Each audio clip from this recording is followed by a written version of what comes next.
council members are present.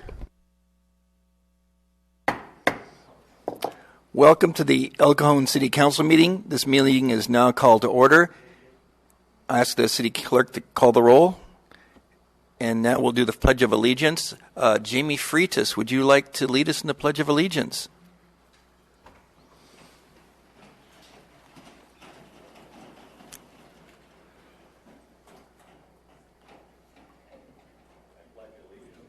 To the flag of the United States of America and to the republic for which it stands, one nation under God, indivisible, with liberty and justice for all.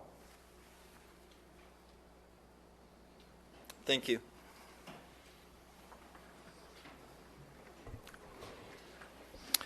The city clerk posted orders of adjournment of the October 9th, 2018 meetings and the agenda of the October 23rd, 2018 meeting in accordance with state law and council authority successor agency to the redevelopment agency policy. Presentations. HauntFest 2018. We have a presentation for HauntFest 2018. Director of Recreation, Frank Carson, will tell us about this. Thank you, Mayor Pro Tem and Council. As you are aware, we had our HauntFest event last Friday here in downtown El Cajon, and it is confirmed it is the largest free entry Halloween fall event in San Diego County. So we're very proud of it, and it seems to get bigger and bigger every year. I just want to do a brief presentation on some of the highlights from the event. So we estimate that we had anywhere from 35 to 40,000 people attend. We had 27,000 pieces of candy distributed, and all the candy was donated by the Downtown El Cajon Business Partners, so thank you to them. We had over 400 people compete in the costume contest. We had 4 different age groups that went through, so that was very successful. We had over 700 kids get their faces painted by 4 different face painters, nice and fun. And our Haunted Maze, our first time having that, we had over 4,000 people go through that in the 5-hour event time period. Also want to do a big shout out to our almost 140 volunteers. It saved the city over $5,000 by having those volunteers help us throughout the event day, doing the setup as well as the breakdown.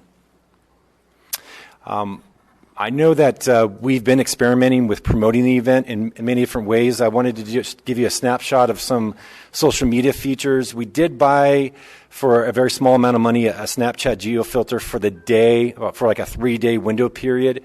And it became, in the nation, it was one of the top 5 stories. HauntFest was in the whole nation, not just in the San Diego region. We were number 1 in the San Diego region. We had over 77,000 views. Of that, about 46,000 were on Friday, and then the additional were on the Saturday thereafter. So I thought that was kind of a neat feature where you see it roll over to the next day. People are still watching it. And we had over 31,000 of those users were individual users actually watching the different videos. We also experimented with some small investment using Instagram with the hashtag HauntFest. We had a little over 5,000 people use that, or 5,000 images posted up with that. We didn't do so well with our event feed live shooting on City Hall. That was probably my bad idea. I didn't account for all the light from the light tower shooting on City Hall, so it washed out that image. But it was free, so we didn't lose anything either. We did post the event on Facebook calendar, and we posted that back in December of last year. We had about 60,000, a little more than 60,000 leading up to the event last week, and we decided to do a 1-day investment of promoting it on Facebook. And we captured over 3,000 people in that time period, also promote the event. So we did your traditional of flyers and posters and going through the school district, but we also wanted to do a little more experimenting with social media, and that's just a simple snapshot of that. Also on social media, we posted almost 50 boomerang videos. This is just a small glimpse of some of the boomerang videos that we captured, and I tied it into the video here.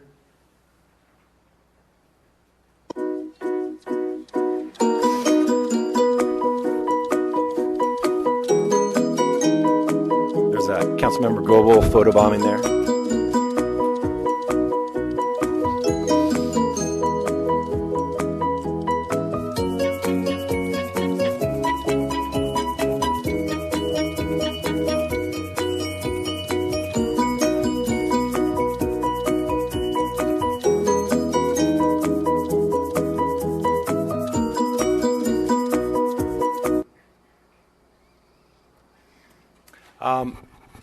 Thank you for the one clapper. Appreciate that. That was good. Joke.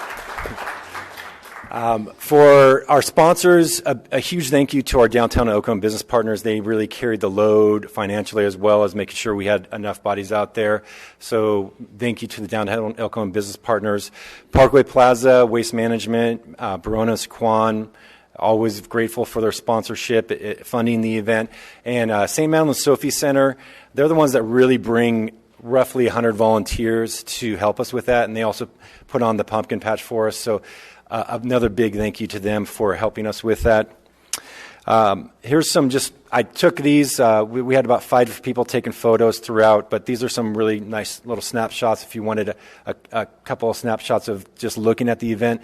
If you were there, you definitely felt the presence of all those people. It was packed throughout. I want to end by thanking City Council for supporting these type of community events, bringing people downtown, showcasing our downtown environment. It's important for us to do that. Our next year's event, we confirmed with the movie licensing company that we can show Hauntfest or Harry Potter movie. So next year's theme will be Harry Potter, and we're looking forward to it.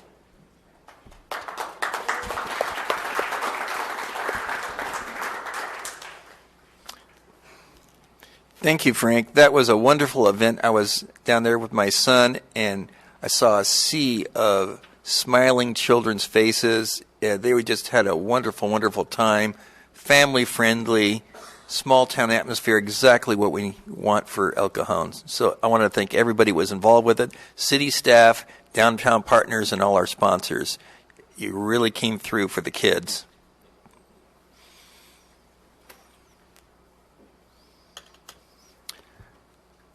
Agenda changes. Does any staff have any agenda changes?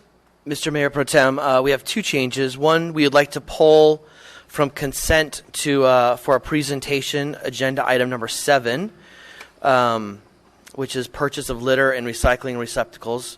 And then we would like to postpone agenda item 21, which is a public hearing for the Emerald zone reclassification. That will be pulled or rescheduled once all the conditions of the project are met. Although not a change to the agenda, I did want a chance to introduce the City Council and the community to 2 interns who are visiting us for 2 months from Germany. Anna Lahmann and Stephanie Vonner are here. They want to stand up. So they'll be staying in our community and working at City Hall for the next 2 months before they head back home. Herzlich willkommen.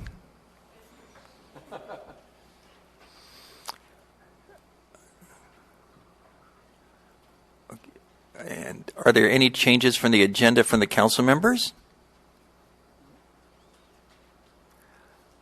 May we have a motion to approve the consent items with the exception of number 7 and number 21? So moved. Please vote.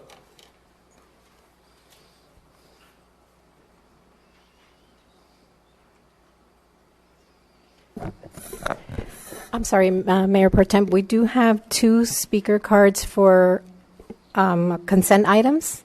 It's for item 8 and item 10. And with your permission, I can call. Yes. Thank you. Regarding item 8 is Jeremiah Perez.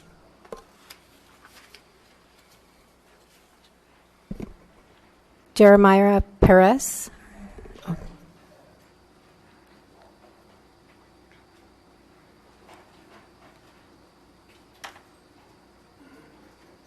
Do you need a Thank you. I respectfully decline. Good afternoon. By way of introduction, my name is Jeremiah James Perez, and I want to thank you guys for taking my time to comment on safe routes to schools, and I want to thank you guys for all attending today's meeting. My name is Jeremiah. Like I said, I come from Washington, D.C., and I live here in El Cajon, and my parents lived at the zip code, but I want to get right to the point. My former client is America Walks, and that is a national leading nonprofit for safe routes to school.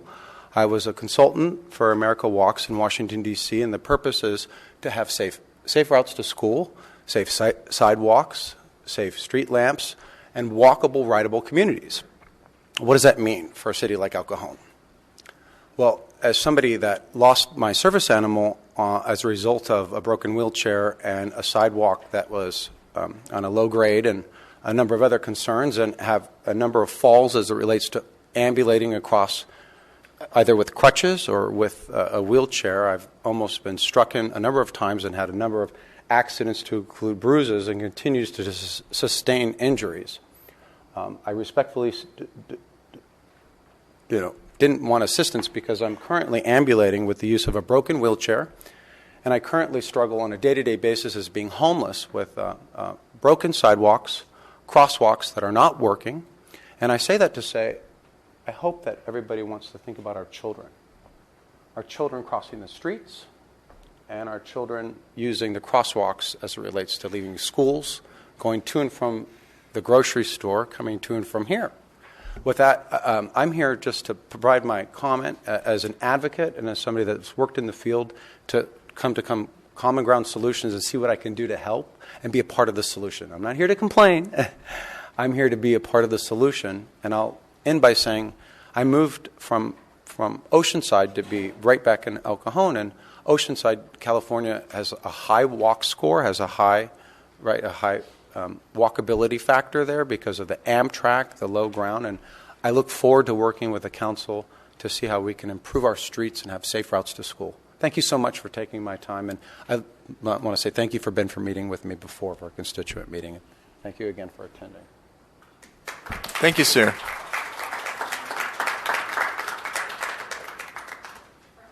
And for item 10 is Meredith Stowey.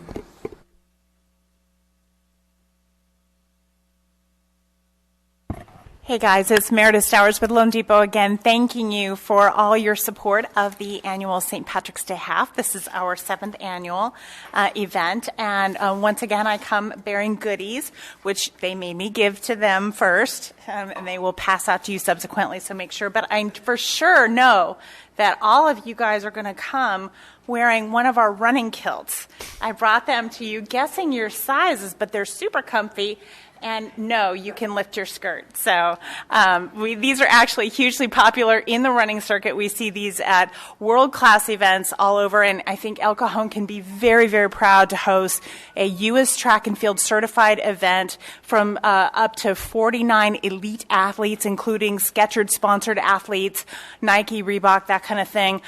What's exciting, too, is that this gets, not only does this raise money for local El Cajon charities, but in this case, it's raising money for the Boys and Girls Clubs of East County, and we're working with them to get low-income kids out for free, as well as their families, and getting healthy and supporting a healthy environment. But it's also bringing people and businesses from out of the area, but mostly in San Diego County, to El Cajon, and I say it every year, but it is so true, which is why we have so much support from the real estate agents. They come out from Del Mar and Carlsbad, and they look up into the hills and say, wow, that's a beautiful home, and it's so much bigger than my shack in Del Mar. What a great place to live. So I'm really proud and really appreciate the support that it brings to the community. It helps our economic environment. It brings great growth and opportunity, and most important, it helps our kids. So thank you so much for your support. I appreciate it.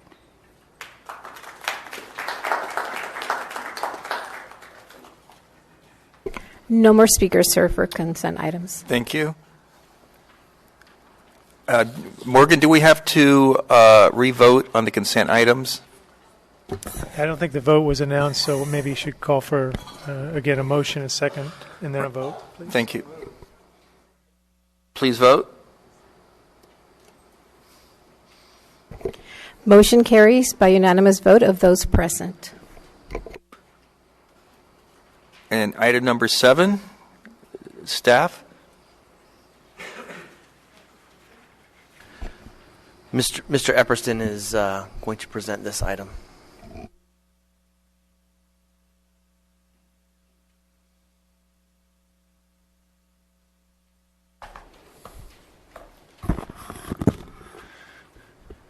Good afternoon, council members, Mayor Pro Tem, and staff. It's my pleasure to come to you today to talk about litter and recycling receptacles. It seems like something, why are we talking about this? It's trash cans and recycling cans, but it's actually something that's very important. In our downtown, we have several issues that, even though we have a lot of other issues out there, this is one of those ones that requires our attention at this time. We have several different types of receptacles in our downtown area. It kind of is one of those things where you can see from these photos here that there's no cohesiveness or consistency. And so in an effort to do that, we have a standard trash receptacle that we've been utilizing. That's the black one up in the upper right-hand corner. But in that larger photo in the center, you can see how there are 3 different types in the one photo shot there. And yeah, I kind of cherry-picked that photo there to kind of show and emphasize this point. But there are different ones. You can see the black one in the background, the male receptacle style in the foreground there next to a green one. So several different kinds even in the same area. And what we're trying to do is utilize some funds that are available to us. So we no longer have downtown development funds to help to support this effort, which we used to have in days past. However, there is a source of funds. It's called the Cal Recycle Grant Funds. And these funds are very narrow. They're defined as being very narrow in its use. We can't use them to build parks, to clean up trash.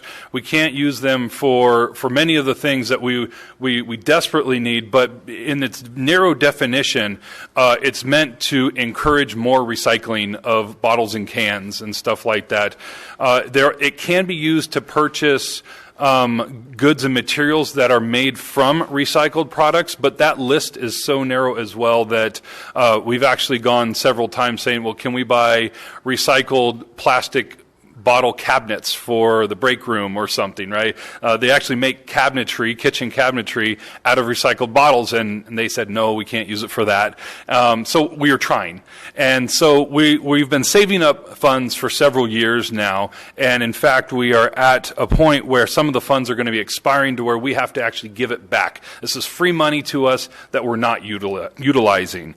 And so we said, well, we don't have recycling cans in our downtown area, Super Block and that surrounding area. So we went forward and contacted the company that provides the standard black cast iron steel trash cans, and they're very good for several reasons. But we're trying to find a recycling can that's consistent with that. Consistency in look, aesthetics, consistency with how we can maintain them, the parts that we can interchange with them so that they're consistent with the other. And so we're also looking for something that helps the environment. We need to add recycling cans next to all of our trash cans so that we can be green and help with that. An additional consideration there is you can see on the left-hand photo how there's a hole in the front there. We're working with the manufacturer to get something where the hole is limited so that Councilmember Kendrick, perfect timing. The water bottle, yes, that can fit right through the hole. We need something that size, and if you were to stick your arm in there and grab the water bottle, now it's like the monkey in trying to grab the banana. It can't pull it out because the hand's too big. So we're really trying to make this something to where it doesn't encourage a whole lot of theft of the recyclables. However, make it usable for the public so that they can recycle and get what they can done. And we talk about security. A lot of the current barrels that we have are these types here on the far right where the lid can easily just be picked up. And so if we were to go with the kind that we have, you can see that they have a lock on them and they are not easily accessible. And so like the trash cans that we have, the recycling bins also have that swinging big door to be able to maintain and access the content inside, but it is lockable. So that's some really good things there. And with that, I would ask that we support this item on the agenda today. And we are going to be spending those funds to purchase those funds. No general funds will be used, and we're going to be spending those funds that are set aside for this purpose on those cans. And we're going to be able to spend it with that.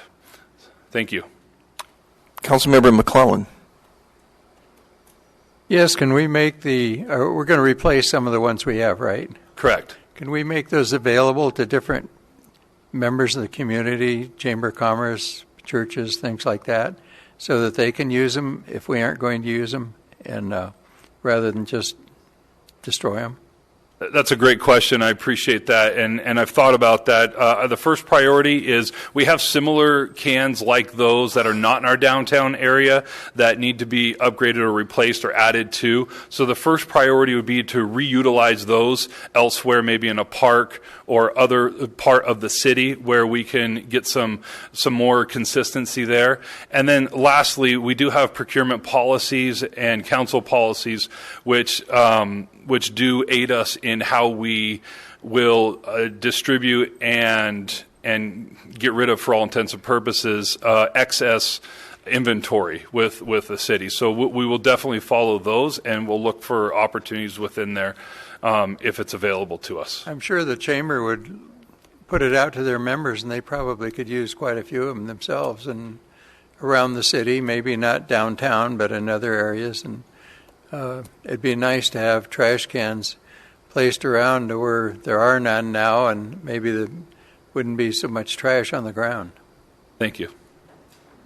Councilmember Colascio.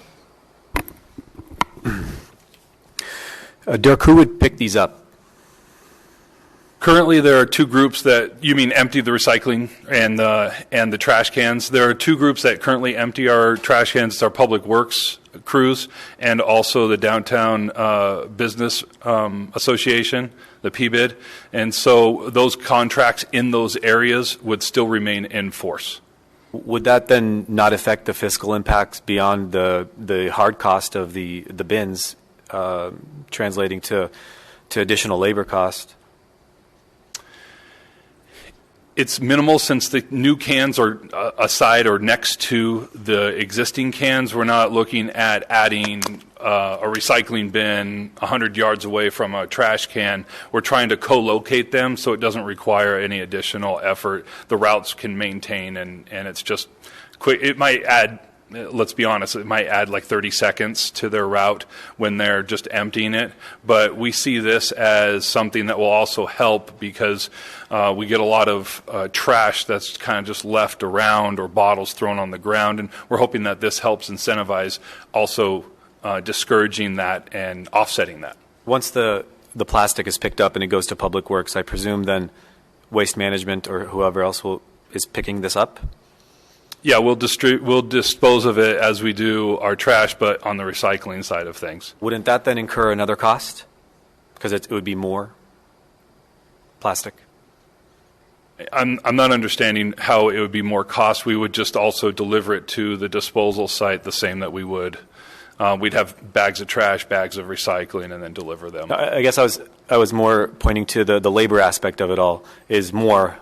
Creating more of that would be more labor, and I say that only to get to. I appreciate the strategy, but using those funds strictly to get bins, as opposed to like the capitalist in me would say, get them sponsored, right? Like Toyota of El Cajon or what have you, and get those placed on there. It would bring a sense of community too, because it would tie everything together, and maybe this trespasses on the role. I'm probably certain it does as to the local chamber that would have, but because after these funds, then there's nothing there, and we would need to replenish these funds for certain things. So that was my concern. I was going to talk about this before it was pulled. Is one, I think it would add costs to the with respect to labor, because it would be more things to do. Which is okay, no problem. But I was trying to replenish that extra cost that we would incur with possibly sponsoring them, sort of similar to when we did the walkthrough when I mentioned to you in ECPAC. And I guess that would be the capitalist in me in saying that. And as if I'm a business owner, I would definitely consider that as being an option because of the longevity of those iron cans and product placement at the end of the day. Sure. All very good and valid points and good ideas, so appreciate that. Thank you. Any other questions? Councilman Goebel? To clarify, this is a use it or lose it fund? In essence, yes. As every year we're eligible for new funds from Cal Recycle, and it's kind of one of those things where they say you can use or maintain up to like about 5 years worth of allocations. And if you don't use it, then the oldest one drops off and the next one drops off. So yeah, it is essentially use it or lose it. And we're on that brink right now. And so this is a great opportunity for us. And you're saying the funds are very limited and how we can use those funds. The intent is to do recycling, so there's only so many ways you can use the funds. Okay. Absolutely. All right, thanks. Thank you very much. Thank you. May we have a motion for this consent item? So moved. Please vote.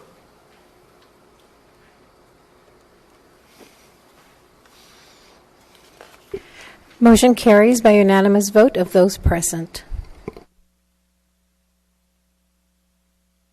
Now we're at public comment. Public comment. At this time, any person may address a matter within the jurisdiction of the City Council, Housing Authority, successor agency to the El Cajon Redevelopment Agency that is not on the agenda.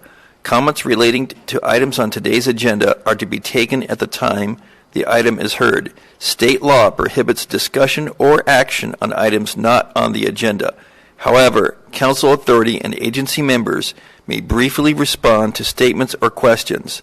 An item may be placed on a future agenda. Angela, do we have any cards under public comment? We have 13 speakers. The first one is Sunshine Horton.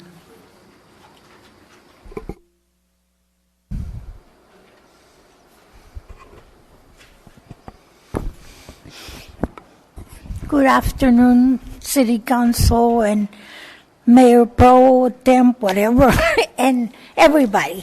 Okay, I'm going to read something. The fight of two wolves within you. An old Cherokee is teaching his grandson about life. A fight is going inside me, he said to the boy. It is horrible, terrible fight, and is between two wolves. One is evil. He is anger, envy, sorrow, regret, greed, arrogance, self-pity, guilt, resentment, inferiority, lies, false pride, superiority, and ego. Colacho. He continued, the other is good. He is joy, peace, love, hope, serenity, humility, kindness, benevolence, empathy, generosity, truth, compassion, and faith. The same fight is going inside you and all of us. The grandson thought for a minute, and then he asked his grandfather, Grandfather, which wolf will win? And as we go, no, the one we feed. And we know quite well what wolf is Ben Colacho feeding. Okay? Now, I wanted to talk about the cigarettes that everybody smoke.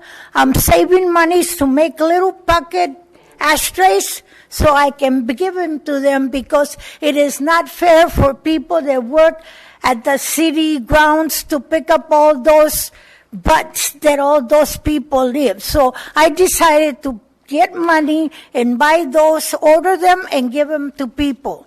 The other one I wanted to know, whatever happened to Safe Heaven that we used to, like, hear kids, if they were in trouble, they could come to City Hall because it was a safe haven. I know that in Porterville, they do the background on the families and everything, and they have safe haven houses, which it would be nice because some kids don't know what to do. Big old sign, kids can go there and call the parents or whatever. That was my other thing. Other than that, I'll be back next meeting as elf because I didn't finish the outfit. And Mr. Colacho, I hope that you touch your heart and turn into a good person, because to me, you're not worth nothing, sir. It is funny, I know, but you're not worth nothing to me, sir. I respect you because you represent El Cajon, but I don't respect you after that. And where's your wife, sir? Thank you. Chris Leeper.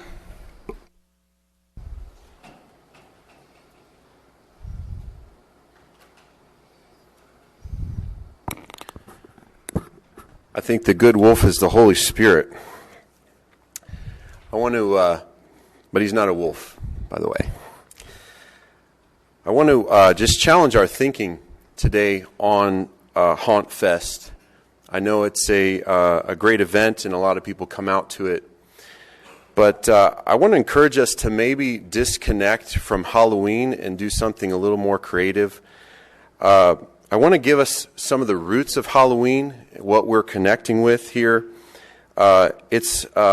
Halloween is related to spiritual forces, evil forces. It's rooted in ancestral worship and to make contact with spirits from the dead. Thousands of Wiccans and witches follow this Celtic ritual and consider it the most sacred night of the year.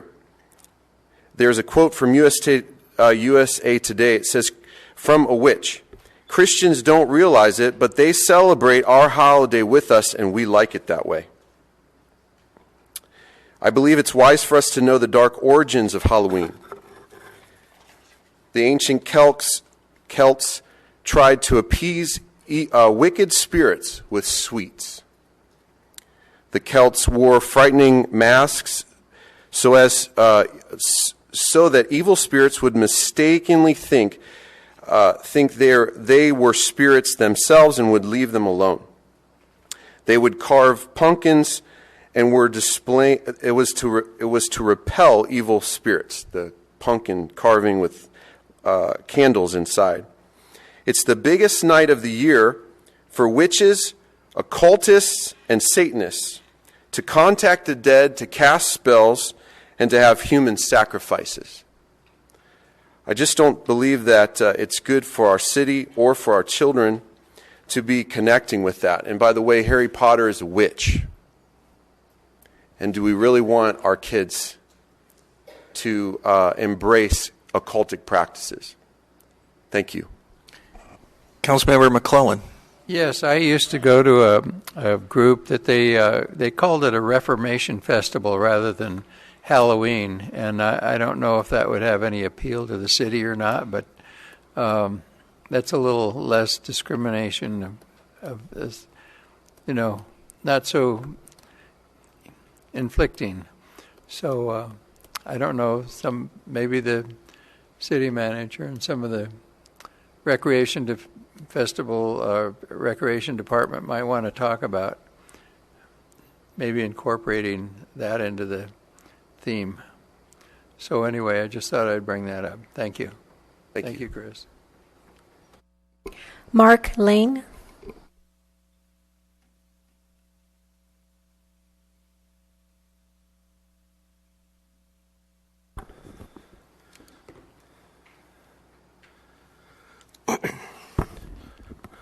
Thank you, City Council, for allowing me to speak.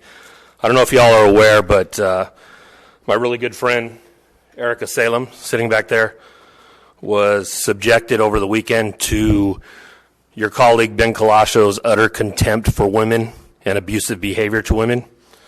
I'm going to read what he was posting about her on his Instagram. A little innocuous. You talk about me because if you talk about yourself, no one will listen. That's what he said to his constituent.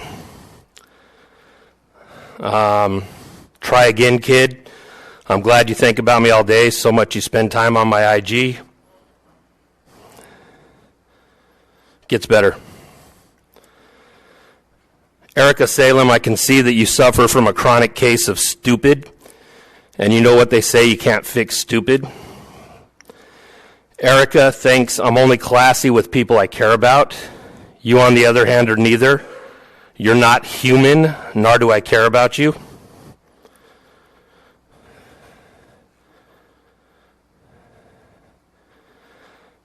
So I went on Facebook and found out who you really are. And that face, dude, you look like Jay Leno with that chin. This is your council member, guys, talking to one of his female constituents.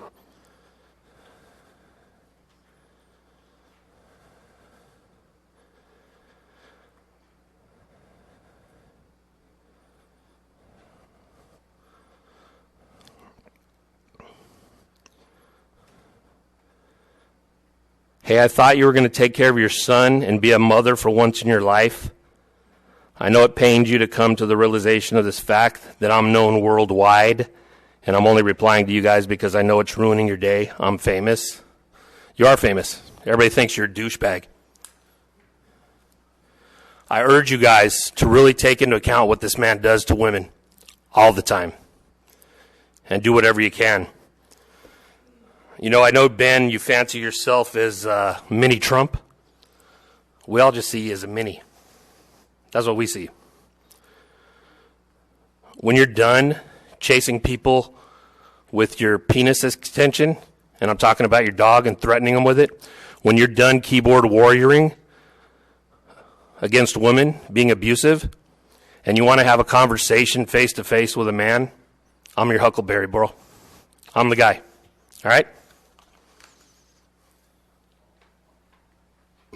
Kevin Miller.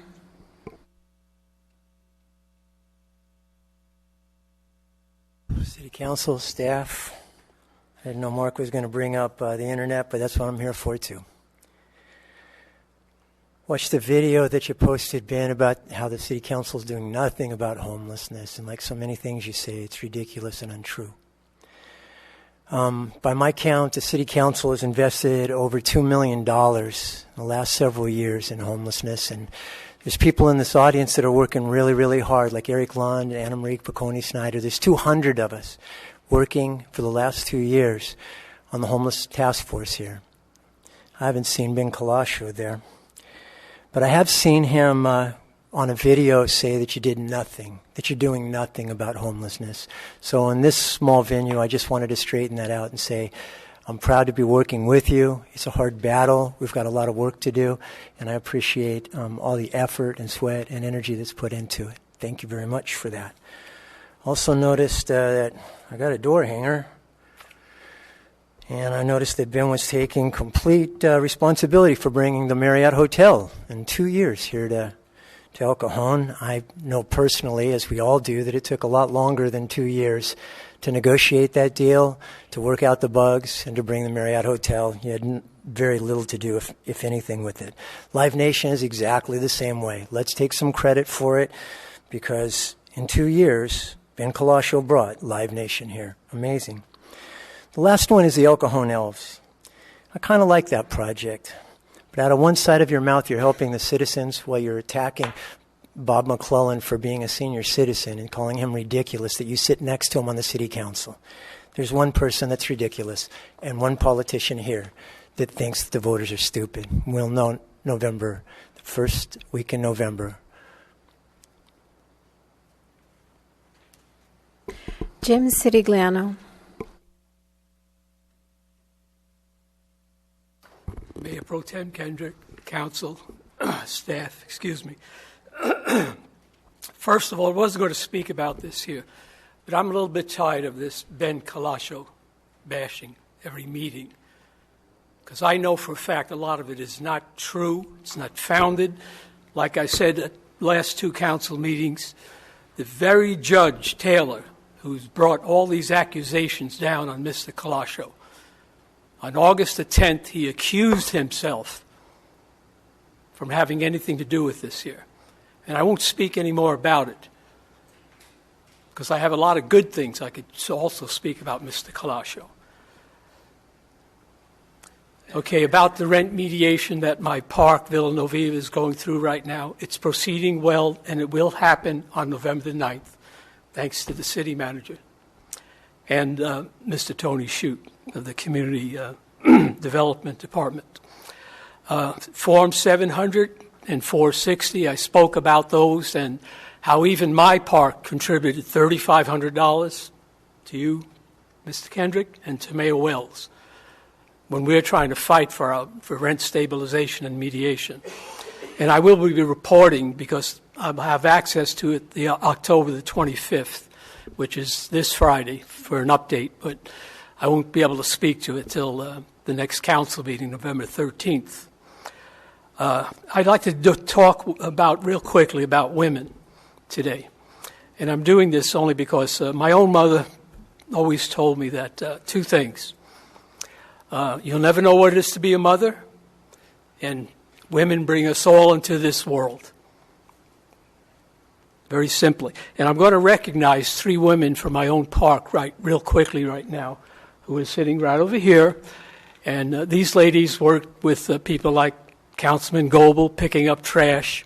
Also, one of them has been a member of the Bostonia Women's Club, which is a 100-plus-year-old club here in El Cajon. They do a lot of good work, but they don't always get the recognition. They're from my own park, and I'm very proud of them for doing this. Also, speaking of women, we just had a watch meeting with police officer Susan Stoller, who was great. I mean, she was so honest and so forward, and what a great presentation. But the one thing that we all took away from this, Pro Tem Mayor, City Manager Mitchell, and Mr. DiMaggio, was that how understaffed and how underpaid the police department is. And she gave us facts. And I'll leave it like that there. But real quickly, thank you for the little extra time, by the way. Could you wrap it up, please? Excuse me? Could you wrap it up, please? Your time is up. I will right now, and I'll do it real quickly. Vote yes on Proposition 10. Seniors vote, and especially women seniors vote. I want everyone to remember that. Thank you. Thank you, sir. Frank Scher.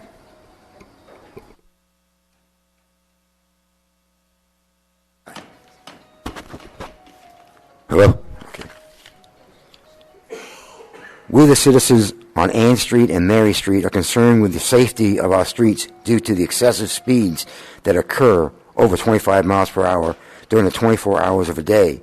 We need a stop sign on the corner of Ann and Mary Street going south to north, and a stop sign on the other corner of Ann Street and Mary Street, north to south, to drastically reduce the probability of an accident. These incidents appear to be on the uprise, as in the past this was not that much of an issue. If you could kindly alleviate our anxiety to the probability of an accident due to these cars just flying down Ann Street with the placement of two stop signs, which would force cars to slow down when approaching the stop sign in order for these cars to come to a complete stop. We would feel so much safer for all the adults and children that would reside here. We would appreciate we're extremely grateful and appreciative if you would do this.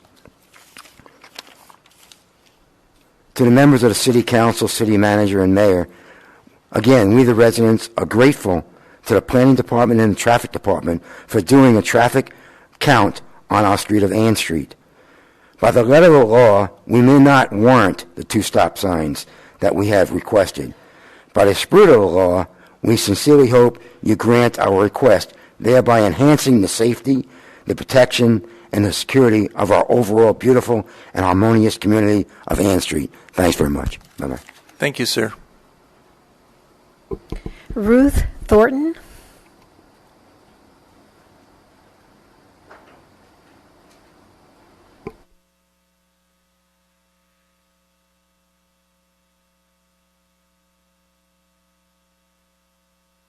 Good afternoon. I have a lung disease, so if you can't hear me, I'm sorry. And I don't speak in public, so you know I think this is important because I'm here. To start with, we don't have a representative in our area of town. Steve and Ben both have made an effort to give us information and give us some support in our area of town.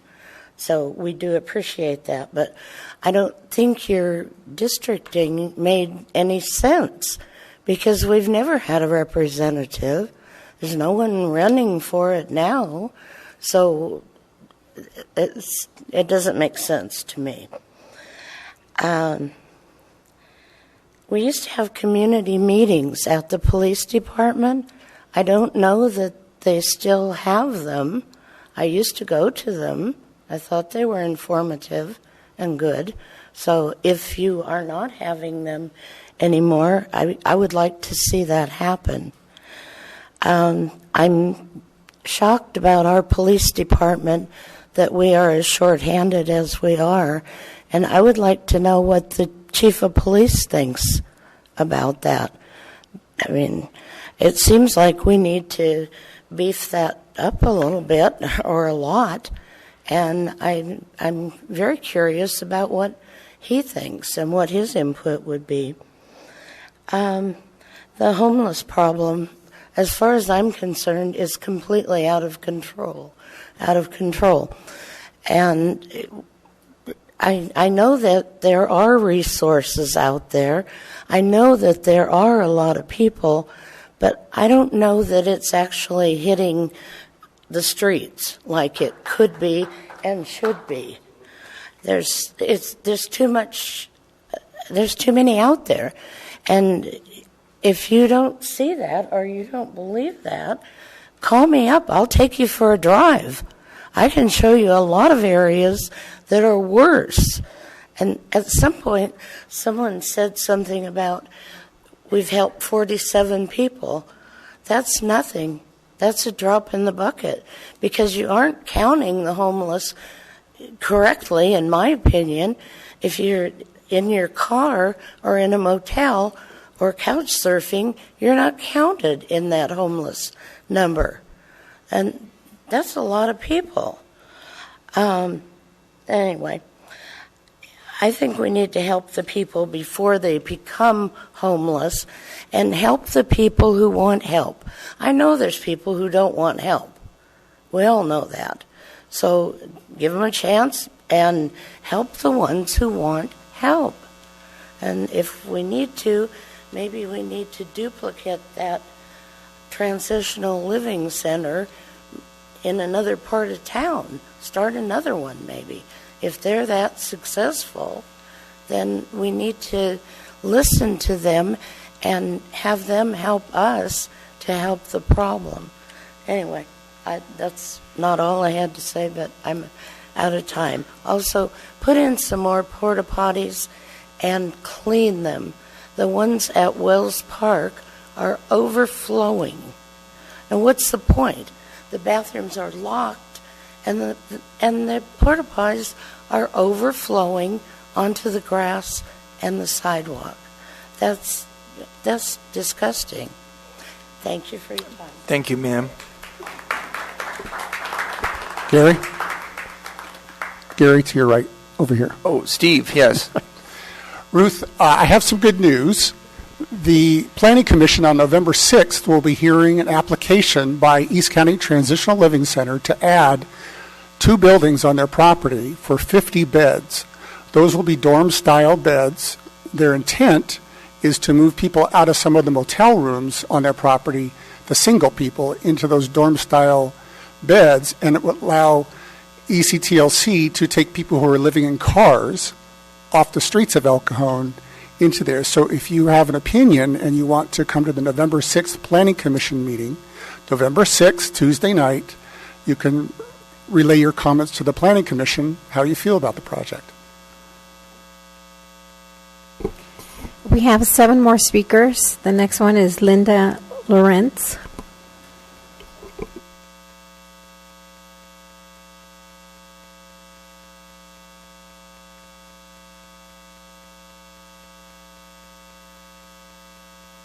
Hello, my name is Linda Lawrence. I've been a resident for 39 years in El Cajon, and I'm seeing a problem that's come up probably within the last year to where I I can't believe it's happening, but it's people going through red lights at certain intersections of town, and mainly it's at Washington and Mollison and Washington and Hamashaw. This is where I've noticed most of it.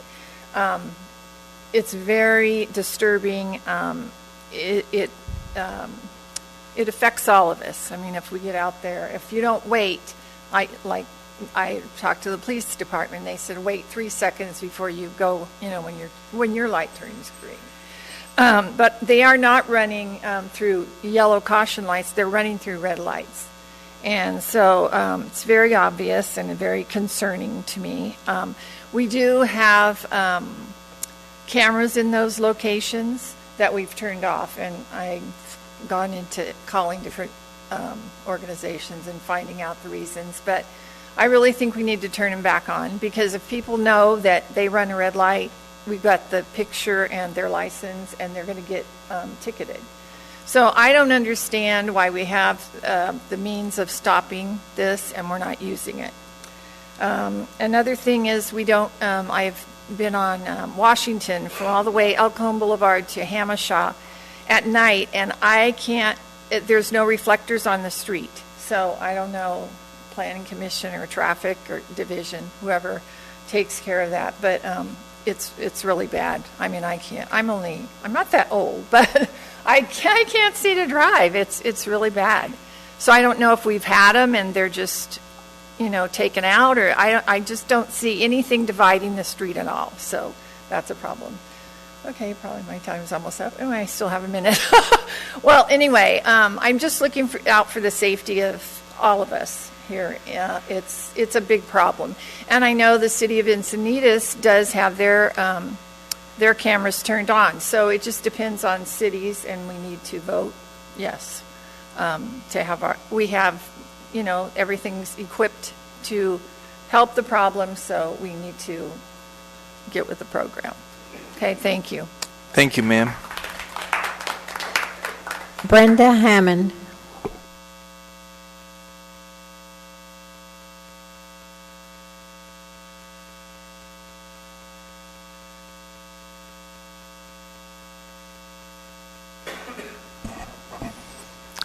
Hi, Brenda. How are you today? I'm good. How are you? Good. Hi, Mr. Mitchell. I know you've heard this before. Anger is a normal human reaction to harassment, especially when it's purposely done to get reaction on video to get people in trouble, and then it becomes entrapment. I call it county entrapment. Dropping the F-bomb is not against the law. What's against the law is hate crimes and retaliation, retaliation against whistleblowers, which I am. A hate crime is not necessarily about racism. It can be against someone who won't give into a religion or a political party. It can be against someone who is homeless and won't give into the government BS or do SSI fraud. I'll do neither. And so, having said that, this is why I still love Lemon Grove, but this is why I run away to El Cajon. I love this. This was awesome. This was so awesome. This was the best time that a lot of people had. So thank you. Any questions? Grandma, I have something for you.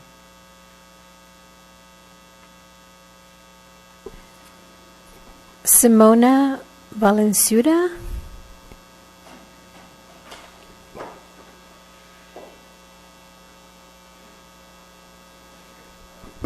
Good afternoon. Thank you for the opportunity to speak for a couple minutes with you.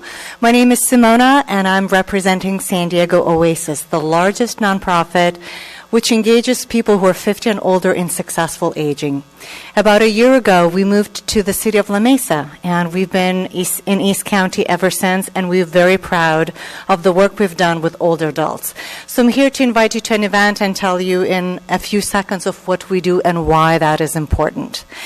You may know that we are, in this town, the neighboring town, the county, and the country are aging in unprecedented numbers. And we all should engage in practices that encourage healthy aging and successful aging. So what does that mean? At Oasis, we do 3 things every day with older adults. Number 1, we run a senior university to stimulate the mind. We provide classes in art, technology, philosophy, lots of healthy aging classes to stimulate our aging bodies. We also train older adults to work with low-income children, including in El Cajon and other 10 school districts. So we really are bringing the generations together. I'm here today to let you know that we, in a few weeks, on Monday, November the 12th, we're having a technology fair for older adults. We've been working very hard for months and months to make this event free of charge, as we usually do it. So we have lots of corporate sponsors that provide this free day of technology learning for anyone who's 50 and older. So all day long, we will be having sessions on virtual reality and how that will change our lives. We will be talking about low vision and the technologies that are available to anyone experiencing lower vision as we age to help them. We will be talking about what is the cloud and am I on it? We will be discussing, I'm ready to buy a smartphone. Should I look at Android or iPhone? You get the idea. We will be covering different technology topics that are everyday topics to help all of us who might be a little bit uncomfortable about technology or just need that little bit explain it to me as an older adult in terms and in ways I can understand. I have a brochure for each of you, and with your permission, I'll distribute those. But again, we would love to encourage everyone who's 50 and older to come and check out Oasis. We are inside the Grossmont Center Mall, right in La Mesa. Parking is free, and we're open Monday through Friday. And please help us spread the word. It's a free day of technology for anyone who's older. Thank you very much. Thank you.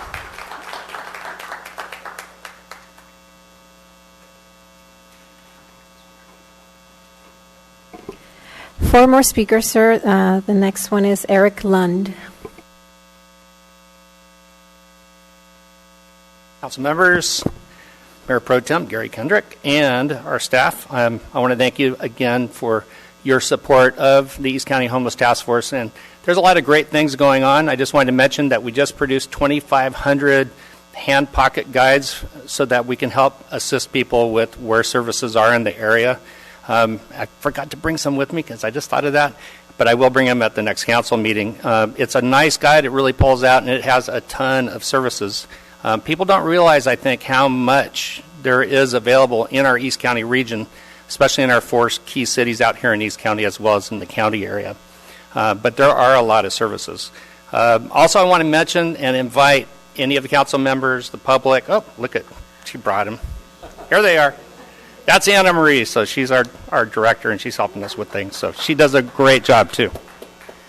Thanks, Anna Marie. So anyway, tomorrow we are having one of our general session meetings. It's going to be at Skyline Church, and if you guys know where that is, it's actually in La Mesa, even though it feels like kind of Rancho San Diego, area. It's right by the 94 there, and it's going to be at 9 o'clock a.m. tomorrow morning, so we invite the public, the council, and our city staff to please come and attend. Again, this is the new guide. It is in pretty small print, so but there's so many services on here. It's really great. We're also doing a supporting website that's going to help make this, strengthen this, which is being done by the El Cajon Collaborative. So we're actually contracting with them to have them help us with that website. I did want to mention also that, yes, the East County Transitional Living Center is having that hearing, so thanks for announcing that. I think it's really important that we do support our service providers out there. They're working as hard as they can to try to solve this homeless issue. It's not just a simple, here's the solution problem. There has to be a multifaceted approach to it. We've got all different types of people who are experiencing homelessness, and it is a really challenge. It's a huge challenge for every city. And I think every city has to deal with it a little differently. And I'm really proud of how East County has stepped up. And I think a lot of people are looking at us and watching what we're doing. And they're pretty impressed with a lot of the different ideas and solutions and programs that we've come up with. So come to tomorrow's meeting. We're going to talk about outreach. and outreach teams. We've developed policies and a whole program around that, so that's what our focus will be tomorrow. Councilmember McClellan.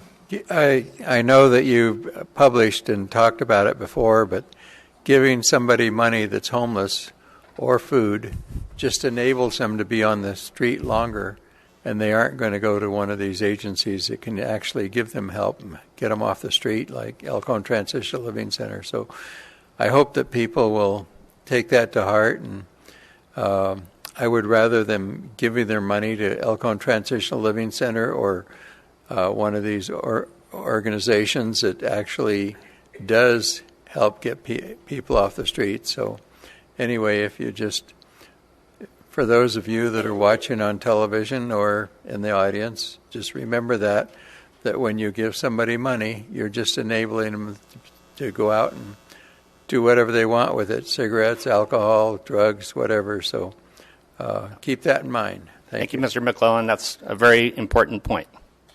Thank you. Any other questions? Okay. You know, a lot of people don't realize this, but there are 135 children living out at the East County Transitional Living Center that were formerly homeless. So they're doing a great job out there. Erica Salem.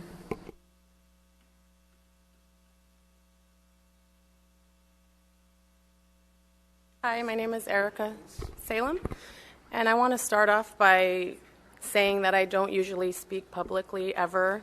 This is the first time I've ever addressed a council meeting. I've lived in El Cajon the past 10 years, and I've never felt the need to come here and ever talk about anyone or anything, but the interaction I had with Mr. Calascio was very disturbing. As a constituent and a woman, I feel like I have every right to be able to comment on his social media and state my opinion. I didn't say anything out of line to warrant the response that I got.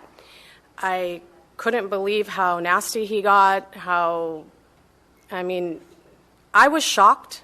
Even though I've heard a lot of things about him, you don't know until you actually experience it. And I know a gentleman earlier said he's sick of Ben bashing, but he's bringing it upon himself. Attacking my looks, attacking me as a mother, calling me stupid, attacking my education level. I don't understand how that is okay for a council member in El Cajon. I live in El Cajon, my son goes to school in El Cajon, I shop in El Cajon, and I told him, do you not serve the people of El Cajon? And he said, no, I don't serve you. I don't like you. You're not human. Then why are you here? I'm just wondering why he's a council member if he's not willing to work with the people that are in El Cajon. Even if I had concerns, he could have approached it differently. You know, oh, you heard stuff about me, that's not true, you know, this is what I'm about. No, it was immediately attack, attack, attack. So I just wanted to address, you know, other council members to just put this on record, because I am afraid of him, because I know he, you know, goes after people, him and his wife. I got at least 5 messages after this incident telling me to watch my back and be careful, because he attacks people and he does all these things to them. So I actually got kind of scared and I didn't really want to talk, but I figured I should at least put this on public record in case anything happens. So that's basically why I decided to say something, and I just wanted to put that out there. Thank you.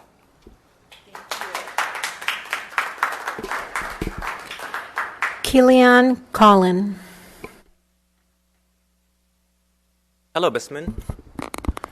I know you don't like this name because you pretend to be Polish, not Chaldean. But you know what? We, the Chaldean community, are happy that you're not one of them, one of us. So I was on Instagram and I saw that Bisman Calascio called Miss Erica Salem a bad face, or you are not really human, etc., etc. So I responded to him. I said, for somebody who has all of this Botox in his face, making fun of your face, and look at his wife. She's made of plastic surgeries, you know, also. So she came at me with her husband, calling me that I had a crush on Ben Calascio, that I have dresses in my room, that when I'm wearing them, I'm crying because Mr. Calascio never let me, you know, hit on him. You know what, Jailbird? if I wear a dress, I will look so much better than you. I'm organic. Look forward You and don't put talk this to in my face. wife. Morgan, step in. Well, you look so forward. much better when you're quiet, okay? This homophobic joke about wearing dresses is very old and it's not funny, okay? And you are the last one who talk about gay people like that. You understand? I don't have any crush on you. You know why? Because whatever you couldn't provide to your wife, which is orgasm, you couldn't provide it to me. You're too full of yourself. You're too full of Botox. You are too full of shit. And I invite you to go to the farmer markets here in El Cajon, which is built by refugees. Let's calm it Mr. down Gary, a bit, you look please. so much better when you're quiet. I invite you to go to the farmer markets in El Cajon. A farmer market is built by hard-working refugees, and look for an organic, locally grown cucumber and buy one and go fuck yourself with. You're a homophobe. Okay. You shouldn't be here. You shouldn't represent our city. Okay? So...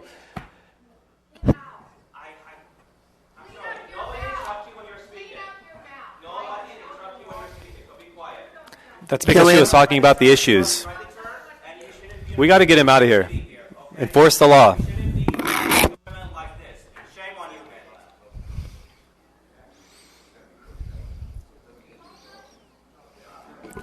Sir, we have received a few more cards, so now we still have 3 speakers. The next one is Anna Marie Picconi.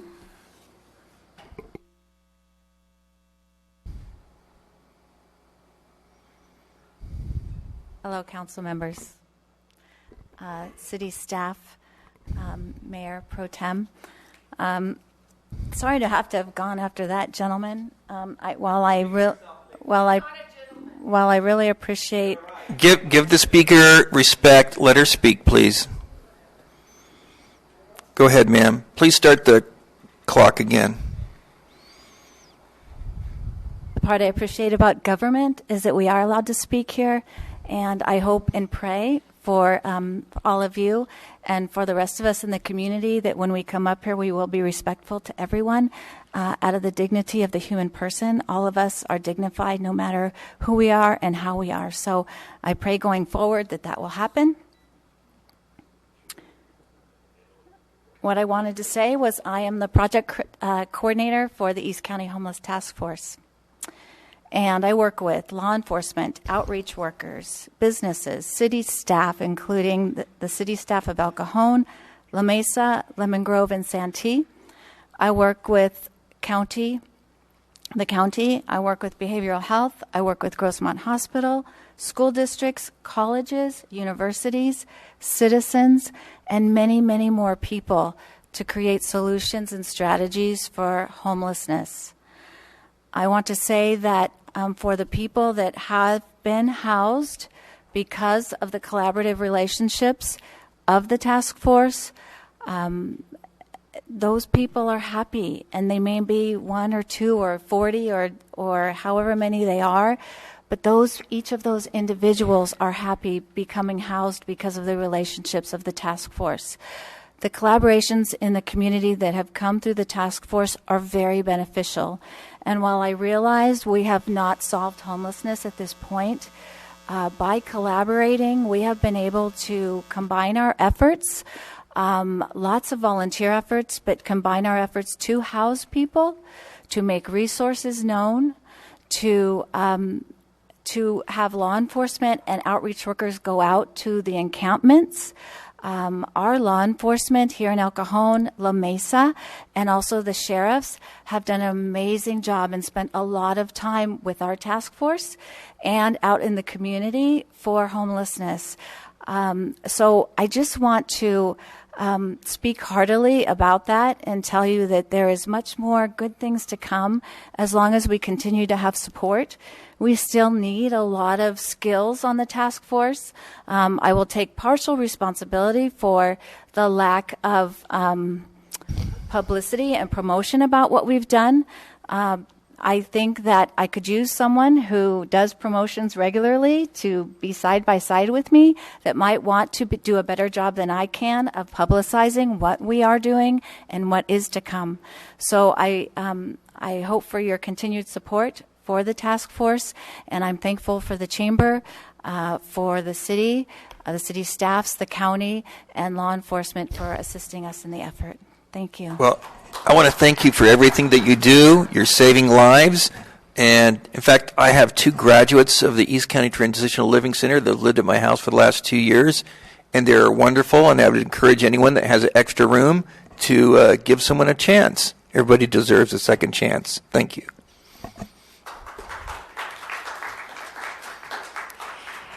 James Elia.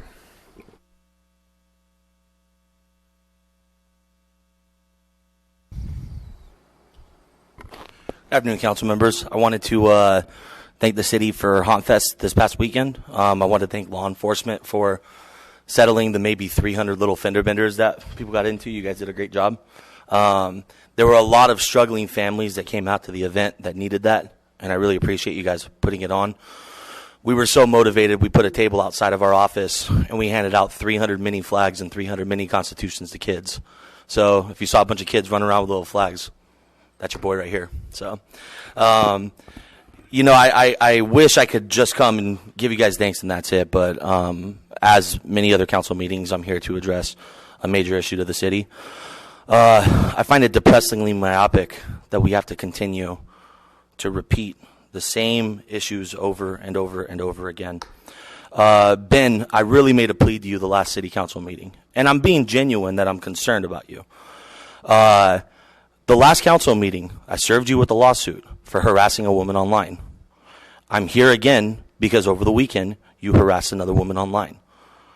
I just don't understand what your motivation is. I don't know what you get out of it. I don't know the thrill you seek out of it. But it's not something any public official or any man should be doing. And I don't think you can call yourself a man if you feel like you can belittle women like that. Women are strong. They deserve respect, regardless if you like them or not. The best thing you can do is not respond. Being in the public light, I get said a lot of things to myself as well, and the best thing I can do is keep quiet about it. Council, I know you guys do everything that you can to try and uphold some sort of honor, to uphold some legitimacy to the seat. But don't be offended when someone comes up here and is passionate about how they speak, and they lose their temper, and they curse, and they say things. Don't be upset with that person. Be upset with the subject to why they're here. We have community members that are through the roof right now because they've been attacked by a city official. That's a problem. The language doesn't offend me. What offends me is that we seem to be helpless to do something about it. You know, Ben, we've tried pleading with you. We've tried asking you. We've tried putting pressure on you. We've tried everything, and it doesn't work. I don't know what else we have to do to get you to just leave people alone and do your job.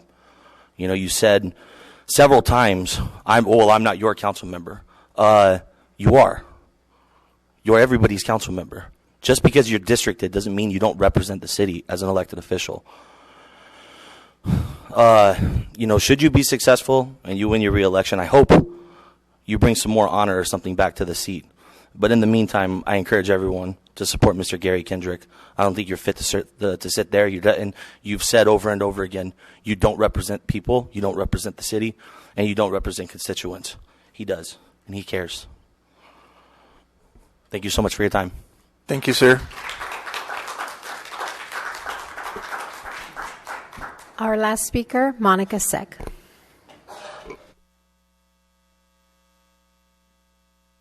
Good afternoon, our council, Mayor Pro Tem, and staff. I just wanted to take a moment to remind everyone about a very special event coming up next month. Our next council meeting isn't until November 13th, but well before that, on November 11th, that is Veterans Day.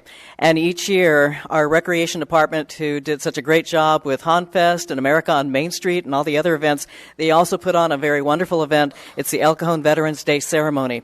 And that will be on Sunday, November 11th at 1 p.m. here at Centennial Plaza, right in front of City Hall. So the address you'll see is the City Hall, 200 Civic Center Way, but again, it's right in front of City Hall. And that's where they hold, again, a very beautiful ceremony dedicated to our veterans and all they have done for us, for our freedom. So I hope you'll come out, again, Sunday, November 11th at 1 p.m. Be advised that on November 12th, the following Monday, is a holiday for our city offices. And then again, our next council meeting will be November 13th. And I hope to see everyone there. Thank you. Thank you, Monica.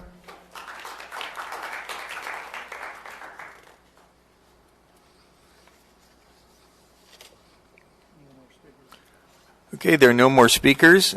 There are no written communications and no public hearings on today's agenda. Item 12 is a resolution to declare a shelter crisis. I'll ask staff to please introduce the item. Good afternoon, Mr. Mayor Pro Tem and members of the City Council. The state of California recently announced an allocation of one-time money to be used for housing homeless individuals. These grant funds, referred to as Homeless Emergency Aid Program or HEAP, will be distributed through to San Diego County through the San Diego Regional Task Force on Homelessness. A total of almost $19 million has been allocated specifically to go to jurisdictions within our county.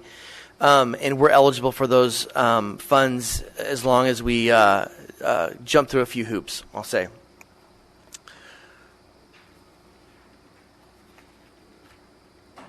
I had this last time. I don't know if... Oh, well, we'll move on.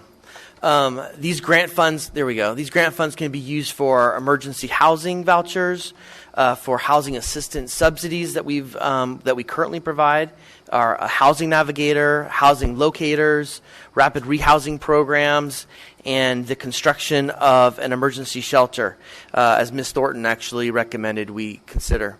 One of the things that we're working on right now is some opportunities to work regionally with the other cities, the county, with the East County Homeless Task Force to use our combined efforts to apply for these funds and to do something more on a regional basis, including constructing a homeless shelter within the unincorporated county areas. One of the things that we're required to do as part of this to be eligible to receive these funds is to adopt a resolution that states that there is a shelter crisis. It restates our point-in-time count homeless numbers, and then it also authorizes the city to apply for these funds in the future as they become available. Right now, staff does not have a grant proposal. Again, we're working with our regional partners to figure out how to best access those funds and to maximize those funds. But in the meantime, staff would recommend that the City Council adopt the resolution that you find included in the agenda packet. Are there any questions? Councilman Goebel. Mr. City Manager, I would just encourage our city to work with Santee, La Mesa, Lemon Grove, and if there's a way to combine the grant money available to all those cities, since homelessness is a regional problem, homelessness is a regional problem, not the people, the homelessness. If we could combine those monies, we may get more economies of scale, and encourage city staff to do that. Mr. Goebel, that's a good suggestion. The city managers of all 4 cities have met and discussed that as a strategy. We've pitched that concept to the Regional Task Force on the Homelessness, and they believe that effort will probably result in more money coming our way than if we were to apply individually. Angela, do we have any speaker cards? No cards, sir. Is there any further? Oh, Councilmember Kalasho. Graham, I do have a question about just sort of unpacking what Steve said, in that I guess you said that we would be getting more money if it's in a bundle through the grant, because how is that true? So each city, there's not an allocation for each city. So that $18.8 million isn't going to be distributed evenly amongst cities. However, we know that one of the things that the Regional Task Force wants to do is have strategies that cross boundaries. And so El Cajon's not doing one thing, and La Mesa's doing a completely separate thing, and maybe even a counterproductive thing from what El Cajon's doing, because we know that homelessness crosses boundaries. A homeless person doesn't say, "Oh, I got to stop here because the city limits are here." The Regional Task Force is trying to encourage this more regional approach. Because of that, they've indicated that they feel that programs that transcend those boundaries are things that they would be willing to give more money to. At the end of the day, remember, the city of San Diego, if no one else were to apply for money, the city of San Diego would take all $18.8 million along with the county. And so us having a bigger voice jointly will get more money, frankly, from the city of San Diego. So if I'm looking at it as a pie that's given regionally, who would then dictate the split of the pie? Is it based on the city size and population, or is it just split evenly? No, it's not split evenly or even upon population. It's whoever warrants that money the best and who can justify the best use of those funds. Who's the ultimate decider in that? The Regional Task Force on the Homelessness. The San Diego Regional Task Force on the Homelessness. Councilmember McClellan. Yeah, can any of this money be used for the winter shelter for the El Cajon Transitional Living Center? I don't believe it can be used for that. I think it has to be, for sheltering, it has to be new emergency shelter. So it'd have to be a new construction. Or it can be used for vouchers. That's what I mean. Or assistance. So if there's a voucher program to help someone get into an apartment, that would be one thing. I'm pretty sure, based on the last meeting we had with them, that would not be eligible. ECTLC, for example, would not be eligible to participate in this program. They do a lot of good work in East County. So. Absolutely, but the funding is very tailored and probably does not fit in within what the state has indicated it needs to do. They could probably buy a building and do it with some of that money. Absolutely, and it's one of the things that we'd like to encourage outside of El Cajon, around our neighboring jurisdictions, especially in the unincorporated areas. Right. Councilmember Calascio. So, Graham, a little bit more on that. So if the task force is the one who is the decider ultimately, and the task force is made up of residents throughout East County, I presume. No, this is not the East County Regional Task Force. San Diego. This is the San Diego Task Force. That's correct. And that's chaired by Ron Roberts and Councilmember Chris Ward. Understood. So then the pitch would be coming from our East County transitional, or is it coming from the city managers from different cities to the pitch as to who needs the money? Or it would probably actually be more of a regional effort. It would probably be all four cities, the county, Crisis House, our East County Task Force on Homelessness. So it'd be sort of a combined pitch where we're all pushing in the same direction. Okay, thank you. Is there any further discussion? Would someone like to make a motion? I'll make a motion that the City Council adopts resolution declaring a shelter crisis as a requirement to apply for homeless emergency aid program funding. Please vote. Motion carries by unanimous vote of those present.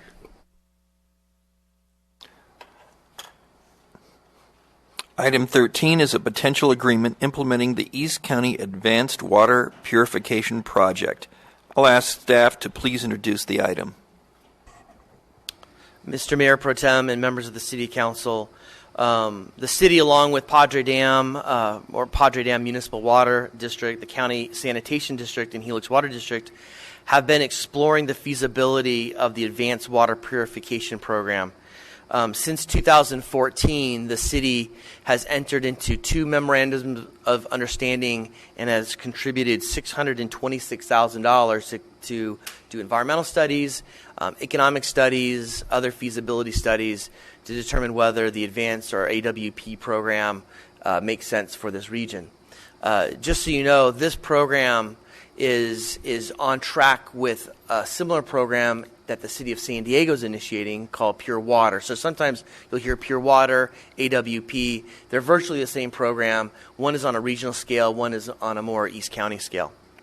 As part of this effort and this work, we have developed what's called a term sheet for potential agreements that would need to come forward if we determine that this program is, 1, feasible, and 2, our ratepayers benefit from this type of a program. If we go to there we go. This term sheet really puts all 4 entities in some collaboration on what we're calling things in terms of terminology. It talks about what kind of negotiation process we're going to utilize. It talks about what types of terms and conditions would be in a joint powers agreement if that's the most feasible method to govern this. It talks about the different types of agreements, such as a wastewater agreement, a water purchase agreement, a Title 22 water purchase agreement, all these different agreements that would be required. It lays all those types of documents out without drafting those documents, but identifies the key issues that need to be discussed or included in those. It really becomes almost a framework by which we can begin to negotiate some things. So for example, in the joint powers, the term sheet for the joint powers agreement, it says that we need to have some sort of a governing body. It doesn't say that each entity will have one vote, or El Cajon will have twice the many votes because we have we make up double the amount of affluent that's put into the system. It doesn't address that, but it just says at some point we need to come to terms on what a JPA governance board would look like. We think that this agreement or this term sheet, approval of this term sheet, does not bind the city council, does not bind staff in our negotiations. It just keeps the ball moving. Right now, staff is working with the other 3 entities, and we're completing our final fiscal review of the program to determine whether this makes sense at all. And then if we believe it does make sense, we'll be bringing some of these ideas back to the city council to talk about whether it makes sense for the ratepayer. So at this time, staff is encouraging the city council to approve the term sheets, which will continue the ball moving forward, and staff's here to answer any questions that you may have. Councilmember McClellan. Won't the purified water cost more for this than what it does for new water, but we don't have enough new water, and that's why this is happening? So there's 2 elements that are part of this. One is the cost to dispose of our sewage, and then the cost of this new source of water. If it were standing 100% alone, short term, that this water would be more expensive than buying water from the Colorado and from the Delta in Northern California. Long term, this water will actually be cheaper based on what we've seen so far. Those numbers haven't been verified. We haven't run our analysis on those numbers, but the way the trend is going, we think that's the case. But in the short term, you're exactly right. This is more expensive water than just purchasing it from the Colorado. However, when you factor in the cost of pure water, which if we were to stay with the city of San Diego to treat our wastewater, we would be paying for that cost of those treatment facilities. This may be cheaper. Again, we don't know that. We're doing that fiscal analysis. But when we present that eventually, we're going to be looking at both the cost of water and the cost of wastewater treatment. And we'll be looking at it as a combined cost, so you can make that holistic decision. So the combined cost appears to be lower than what new water would be, as far as the disposal of wastewater versus purifying it and reusing it. That's the initial information that we have, but not yet verified, and we'll be scrutinizing those figures aggressively. Isn't Orange County doing this and have been doing it for a number of years? Orange County has been doing it. Their system is a little bit different. They actually put it back into the groundwater, into the aquifer, so it uses the earth to purify the effluent. In this case, it'd be put back into Lake Jennings and commingled. There's some studies that are currently going on looking at the impact that would have on the environment. Some of the studies suggest the water that we would be putting in may be too clean because the water that we get from the Colorado is not very clean. So there's some interesting studies that are going on how to effectively blend those 2 sources of water. So we might end up with cleaner water than what we have now. Theoretically. Thank you. Are there any other questions of staff? Angela, do you have any speaker cards? No, sir, no speaker cards. Is there any further discussion, or would someone like to proceed with the motions? I'd move that the City Council approve the first term sheet for the East County Water Purification Project. Second. Please vote. Motion carries by unanimous vote of those present.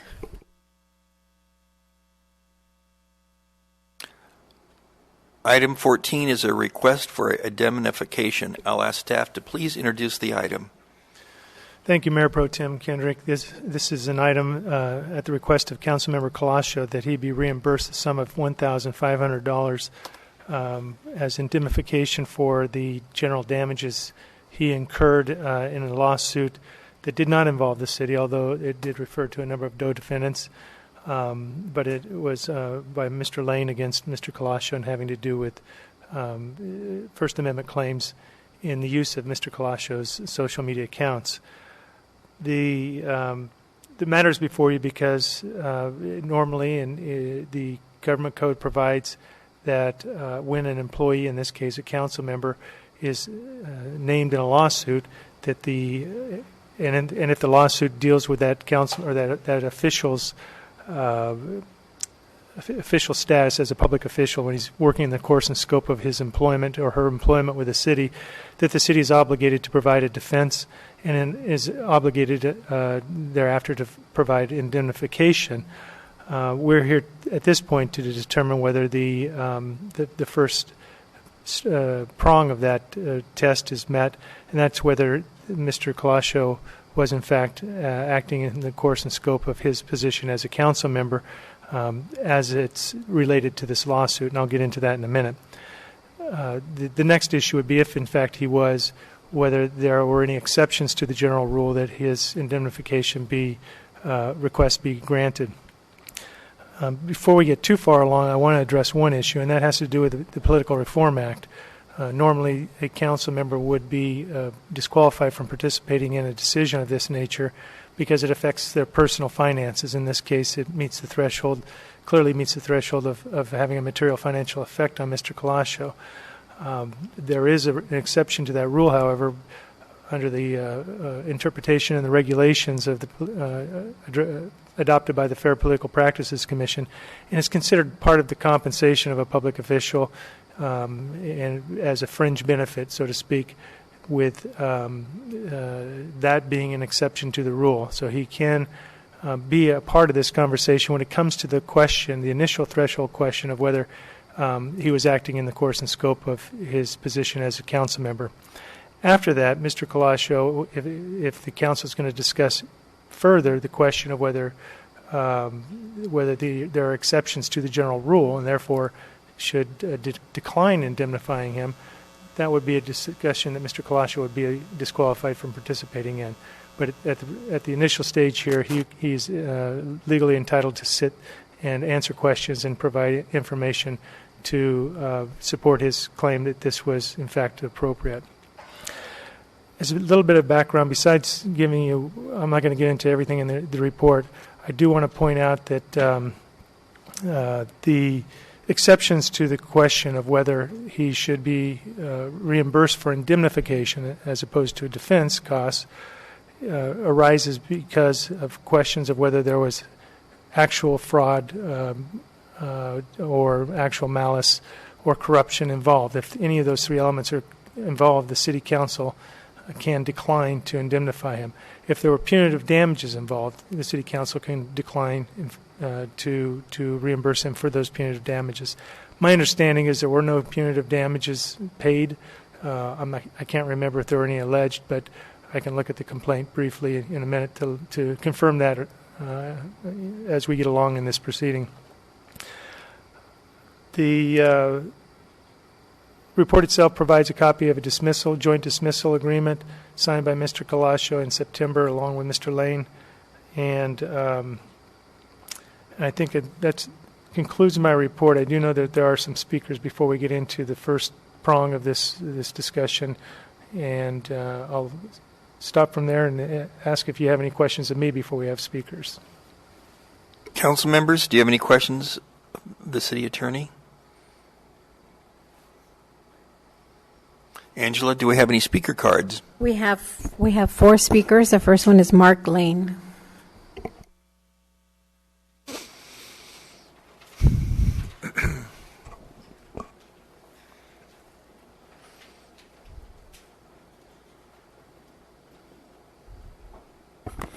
Hello again. Mr. Foley, to answer your question, there was no alleged punitive damage because I didn't sue him for money. I sued him for freedom of expression, so there was no money asked for. I'm going to read. When I can't say something good myself and someone else says it better, I like to use their words, so this wasn't written by me. For a fiscal conservative, Cajon certainly wants citizens to pay a lot for his actions. The rework after his conflict of interest, his claim of poverty for a public defender, police for 2 attempted assaults and stalking, police assist now needed for process servers, Ben's day in jail, his 3 years of oversight by the probation department, and now his legal defense for this lawsuit. The biggest positive impact he could make on El Cajon budget is to move. Mr. McClellan, I'm going to borrow some of your words that you used a few minutes ago that were very applicable to this. When you give someone money, you're enabling them to do whatever they want with that money. These are my words. I didn't sue the city of El Cajon. I didn't sue the citizens of El Cajon. I sued Ben Cajon personally. I didn't sue him in his official capacity. I sued him for violating my freedom of speech and about 100 other people that I knew of. Having the El Cajon city taxpayers pick up the bill for his personal wrongdoing is wrong. Secondly, he never denied any wrongdoing in the settlement offer that he made to us. We didn't make that settlement offer. He made it to us. 3 different versions before I finally agreed. In none of them did he deny what he did wrong. Defendants often settle lawsuits, but explicitly deny any wrongdoing. Mr. Cajon was advised by a very experienced attorney, someone who has been in practice much longer than my attorney.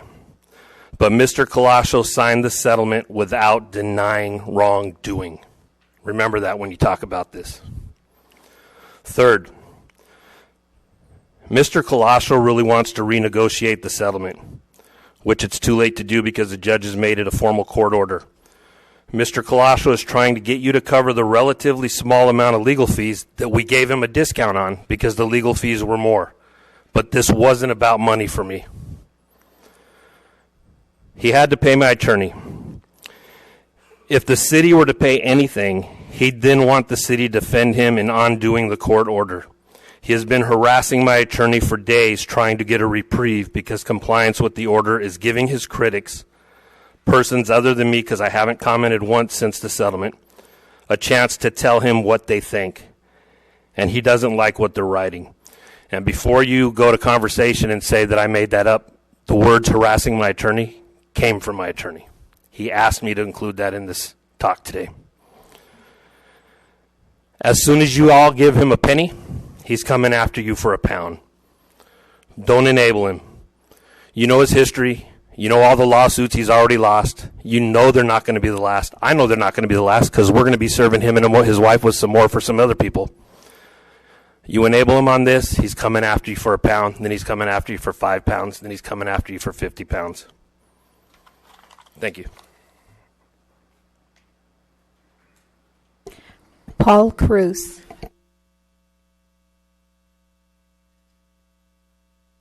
Mayor Pro Tem Kendrick, Mr. McClellan, Mr. Cajon, Mr. Goebel.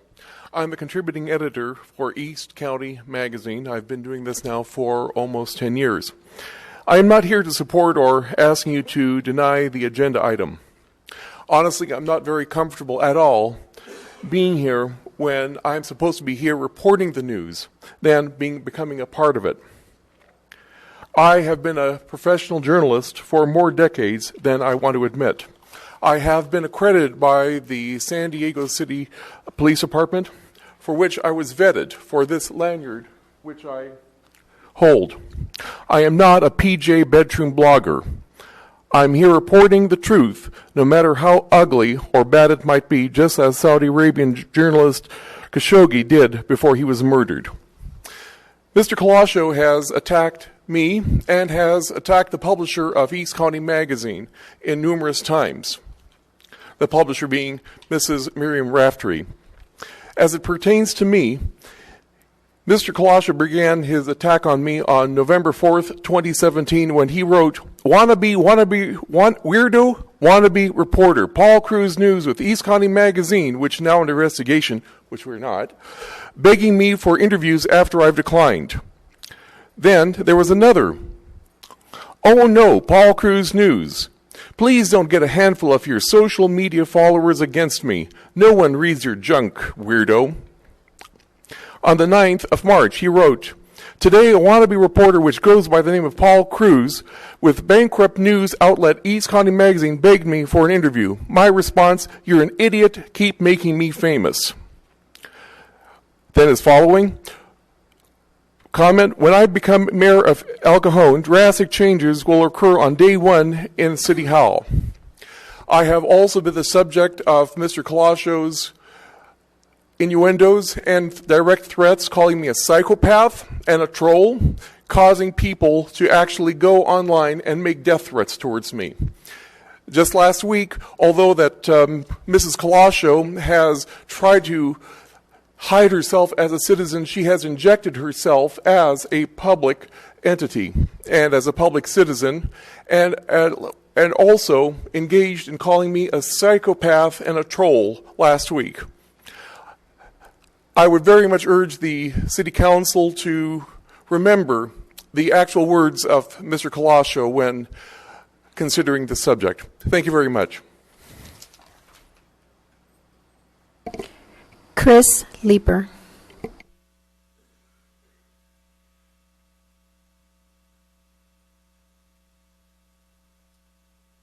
According to the report online, it says under California law, the city has the option to refuse.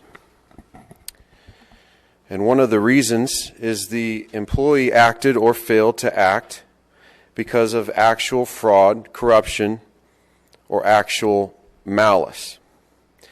I don't know how many times people have to come to this podium and say that he is malicious or fraud or corrupt. This is insanity. This is insanity that he would ask for us to reimburse him for his bad behavior. And so, as far as this goes, I want to encourage you to vote no, because it would be causing the city to be an accomplice to this corruption. Thank you. Last speaker is Jamie Freitas.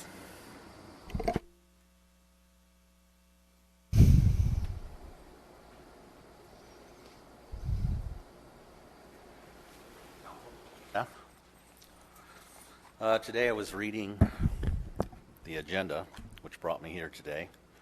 And obviously on item 14, it's Councilman Colossio requesting to be reimbursed by the city for his lawsuit, Lane versus Colossio. Could you pull a microphone in front of you? I'm sorry. Is a council member who chooses to use a public social media that has no ties or control by the city of El Cajon is a personal choice. As a city resident, a taxpayer, the city should be held harmless against any and all claims for personal choices of all city employees. So my opinion is we should not be taking care of that cost. And apparently it's growing. So, thank you. No more speakers, sir. Mayor Pro Tem, there's just one thing I wanted to add to the report that was brought up by some of the speakers. Mr. Lane indicated that he sued Mr. Colossio in his individual capacity, and in fact, the complaint does state that. However, the complaint states that Mr. Colossio violated Mr. Lane's and others' First Amendment rights under the United States Constitution, and that in and of itself lends credibility to the concept that Mr. Colossio is being sued for his political or public official actions. You cannot have a public forum in a private individual's social media accounts. So, for example, if Mr. Mitchell had, well, I won't use you, you're a public official, but let's say Mr. Sirigliano has a social media account and he blocks somebody or deletes a comment, it doesn't create a First Amendment violation because he does not have a public forum as part of his social media accounts.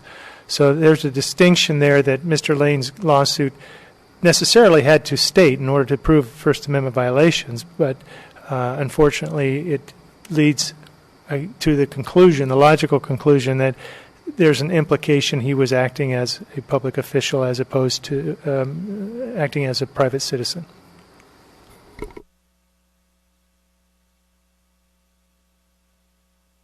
Angela, are there any other speaker cards? No, sir. Councilmember McClellan. I'd like to ask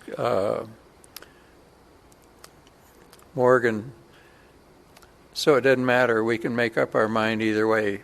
Based upon what you said, we have the choice. As my report indicated, there is a way you can say, even though he was a public official, that defense costs should not be paid or indemnification costs should not be paid. In this case, Mr. Kalash is not asking for defense costs. His request is simply for indemnification, the second half of that.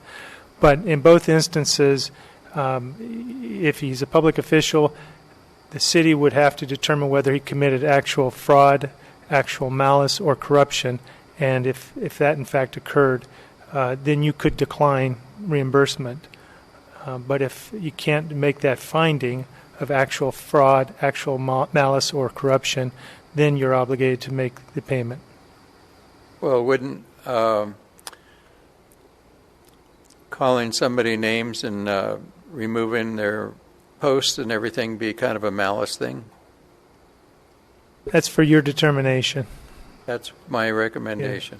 Yeah. The first question is whether, so Mr. Kalasho can still be a participant in this discussion. The first question is whether he was acting in his official capacity as a council member. So you need to address that first, and then you can get into the discussion while he's disqualified from discussing any of the defenses to that or the contradictions to that. Councilmember Kalasho?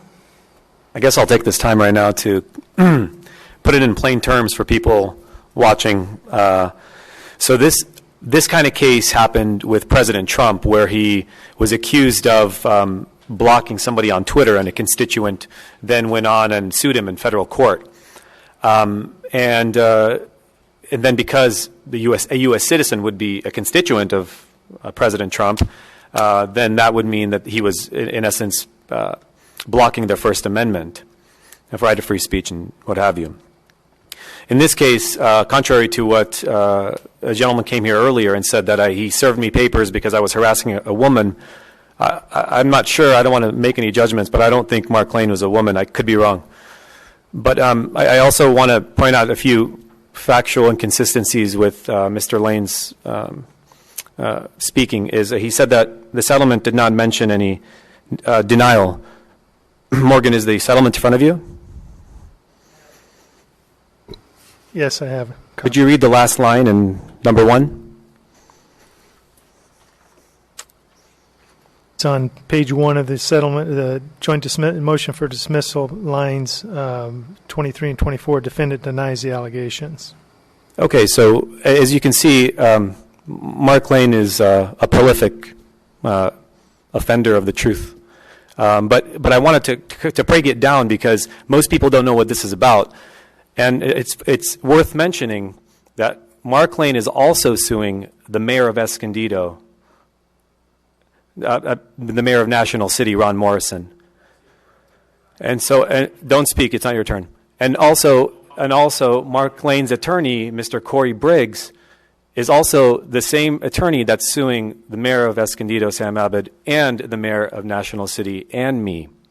In those two cases, the city picked up the tab on that defense, but I wasn't about to put my fate in the hands of my colleagues, so I took it upon myself to engage in that settlement because it was a business decision, because unfortunately that's the world we live in now. And it's these kind of gross practices of law that his attorney and people like him, they like to go to different cities and sue city officials and be bombastic and use bluster like you saw, in other speakers speak. It's the same people over and over. And I would never be, I apologize for the fact that you guys have to sit through that, because this isn't how this practice is supposed to go down. So I took it upon myself to settle the lawsuit, which in my opinion was frivolous, for one reason. I never blocked anybody. This was on a personal Facebook page, which, as you know, is limited to 5,000 friends limit. And I exceed that all the time. And so when it exceeds that, other people can't view your stuff. This is on my personal account. So when you're sitting there thinking as a normal person, well, shoot, if somebody was calling me all sorts of names and attacking my wife or my family or all the sorts of things that you see out of them, what would you do? You'd block them first minute you get. And if you're saying you wouldn't, you're lying. So, but that didn't even happen here, right? So what I'm saying to you is, people are smarter than that. They're waking up to it. And when you see the same people over and over, when one attorney is going around suing elected officials, you're going to tell me he's not in it for the money? What's he in it for? Or you mean to tell me that after they get up to speak, they run to the UT reporter and huddle in a corner and write a crappy article that they're not all in it together? Whether I get reimbursed or not, peanuts to an elephant. It's about principle, in a sense. I didn't block anybody. That's what I wanted to say, and all this other stuff. I went to jail and I did all that. These are just political attacks. Now, whether you believe them or not, that's up to you to decide. Whatever the council decides, it's up to the council to decide. But to lay it out there in context, in plain language, because the city attorney is well versed in the legal matters, these guys are not. I wanted to speak to the people watching on TV because everything's going to turn into a political circus as to why I shouldn't get reimbursed. These kinds of cases, I think Mark Lane's attorney has sued. I would be conservative if I was to tell you he's sued 50 cities or municipalities in his career. That's how he makes his living. So, yeah, it was a purely business decision. And remember this, while the mayor of Escondido and the mayor of National City got the city to pay the tab on their defense, I'm not even asking for that because the settlement's already been made.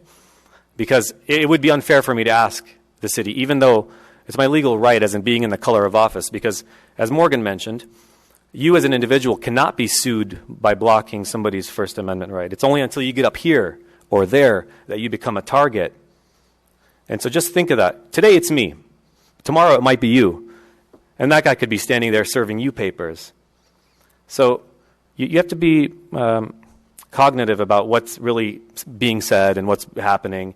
Or when you get a reporter over here that shows a badge, that every reporter gets a badge and we're not supposed to be impressed. So it isn't that I go out of my way to make a point. There's people that came up here and that spoke, Jeremiah, Jim, Frank, Ruth, Linda, Simona, Anna Marie, that have legitimate issues, but city council meetings have been overtaken. I don't want it to be the Ben Colascio show. I want to talk about real issues. There's a reason why El Cajon has as many homeless people as La Mesa and Santee combined. It's because we get distracted by hyperbole and hyperbolic experiences that never even happened, and quite frankly, lies. So that's why I want to kind of lay out the foundation for everybody to see it in context. I never blocked anybody. I simply max out on friends on my personal Facebook page. But you can shake your head all you want, but you're going around suing people. So, and by the way, don't speak. It's not your turn. It's not your turn to speak. We listened to you. I never interrupted you, so respect the rule. So, and one thing to note, Mark Lane doesn't live in El Cajon. He's not my constituent. He lives in National City. So, just a few important facts he probably forgot to mention. Thank you.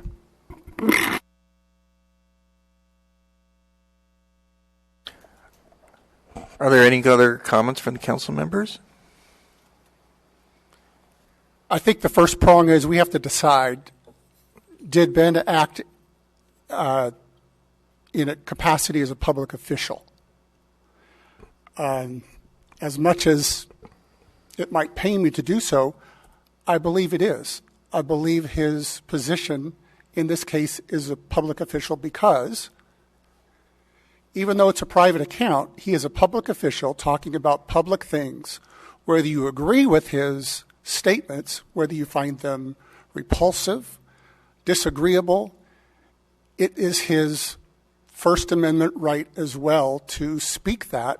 And for that reason, I think it's a public forum, and I believe it's within the scope as a public official. So I believe the first prong has been met for those reasons. So at this point, Mayor Pro Tem Kendrick, unless there are any other questions you have, if the council could take a straw vote on whether you agree with Mr. Goebel, then Mr. Colascio. If you do, then Mr. Colascio should step down and leave the room for the next part of the discussion. Council members, if you believe he was acting in his official capacity, the first prong, and Steve, you believe he was. I stated my case. But with malice. Yeah, we're not talking about the malice part yet, right? Well, malice comes to play in both prongs because you could complete. Well, I'm sorry, it does not. This is part of the question of whether he's a public official. It becomes part of the initial threshold question. After that, it becomes whether you reimburse him, whether it's for legal fees or indemnification. So even if Mr. McClellan has a viewpoint of the defense or the exception for malice, it still doesn't resolve the initial question before Mr. Colascio has to step down. So the malice issue would be in the second phase of this. Yes. Okay, Bob, what he's saying is the malice issue is in the second phase. Well, but do you think he was acting in his official capacity? Well, no, because it's his personal Facebook account. And since he opened it up personally, he didn't open it as a City of El Cajon Facebook page. He opened it up as a Ben Colascio Facebook page. Right, but my understanding is because there was the lawsuit, he was acting as a public official in that capacity.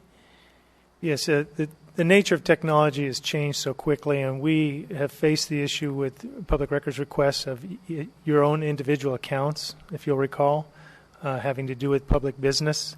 And the courts have interpreted that to mean that even a private account can become a public forum, can become a source of public records. And as mentioned in the Trump case, as well as other cases throughout the United States, in Hawaii and Florida and others, there have been in Baltimore, there have been other public officials who face these similar lawsuits, even using their own personal accounts, where they use those accounts to reach out to their constituents. So in that case, anybody that would want to put a public records request to Ben Colascio through the City of El Cajon could get all of his Facebook records. No, that's not correct. You could only get public records. So those are records that relate to the public's business. So, Bob, I think your concern is the malice issue, and the malice issue comes up in the second prong. So you'll get your say on that on the second prong. But for me, I think it's pretty clear that he was acting as a public official because he was interacting with the public, whether or not they're living in El Cajon or not. He was interacting with the public. So that I would say that he was the first prong. It is met in that he was acting as a public official. And Steve, you agree on that? Bob? Nope. And Ben? Well, I think you can participate at this level, and then you'll have to leave. Yeah, and furthermore, I mean, like, so Bob doesn't have Facebook, so he doesn't know all of the dynamics behind it and stuff. So to clarify it, Bob, if you have a Facebook page tomorrow that's private, it is not private because you hold office. Doesn't matter how you made it. Okay, it looks to me like we've got 3 votes here that say it was public. So at this point, Mr. Colascio, you need to be disqualified. You'll have to leave the room and state the purpose of the disqualification. It has an effect on your personal financial effects, if I think is a situation. But you need to state that. I'm disqualifying myself because it has a financial conflict of interest. On your personal finance. on my personal finances. Thank you.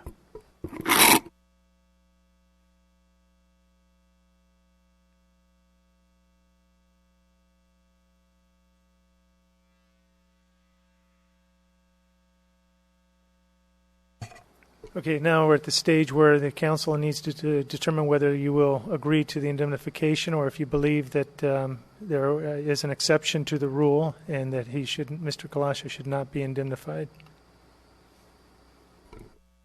Councilmember Goebel. Mr. Foley, can you clarify for us the definition of actual malice? Yes, thank you. The term malice is really strictly interpreted by the courts, especially when used with public officials. Actual malice, as used in state laws, has been interpreted to mean a conscious intent to deceive, vex, annoy, or harm the injured party. So that's the standard that you would use in determining whether the malice occurred. So, Mr. Kendrick, I would like to hear, I have a couple questions for Mr. Lane. Can we call him back up? Morgan, can we do that? Mr. Lane, would you come up, please?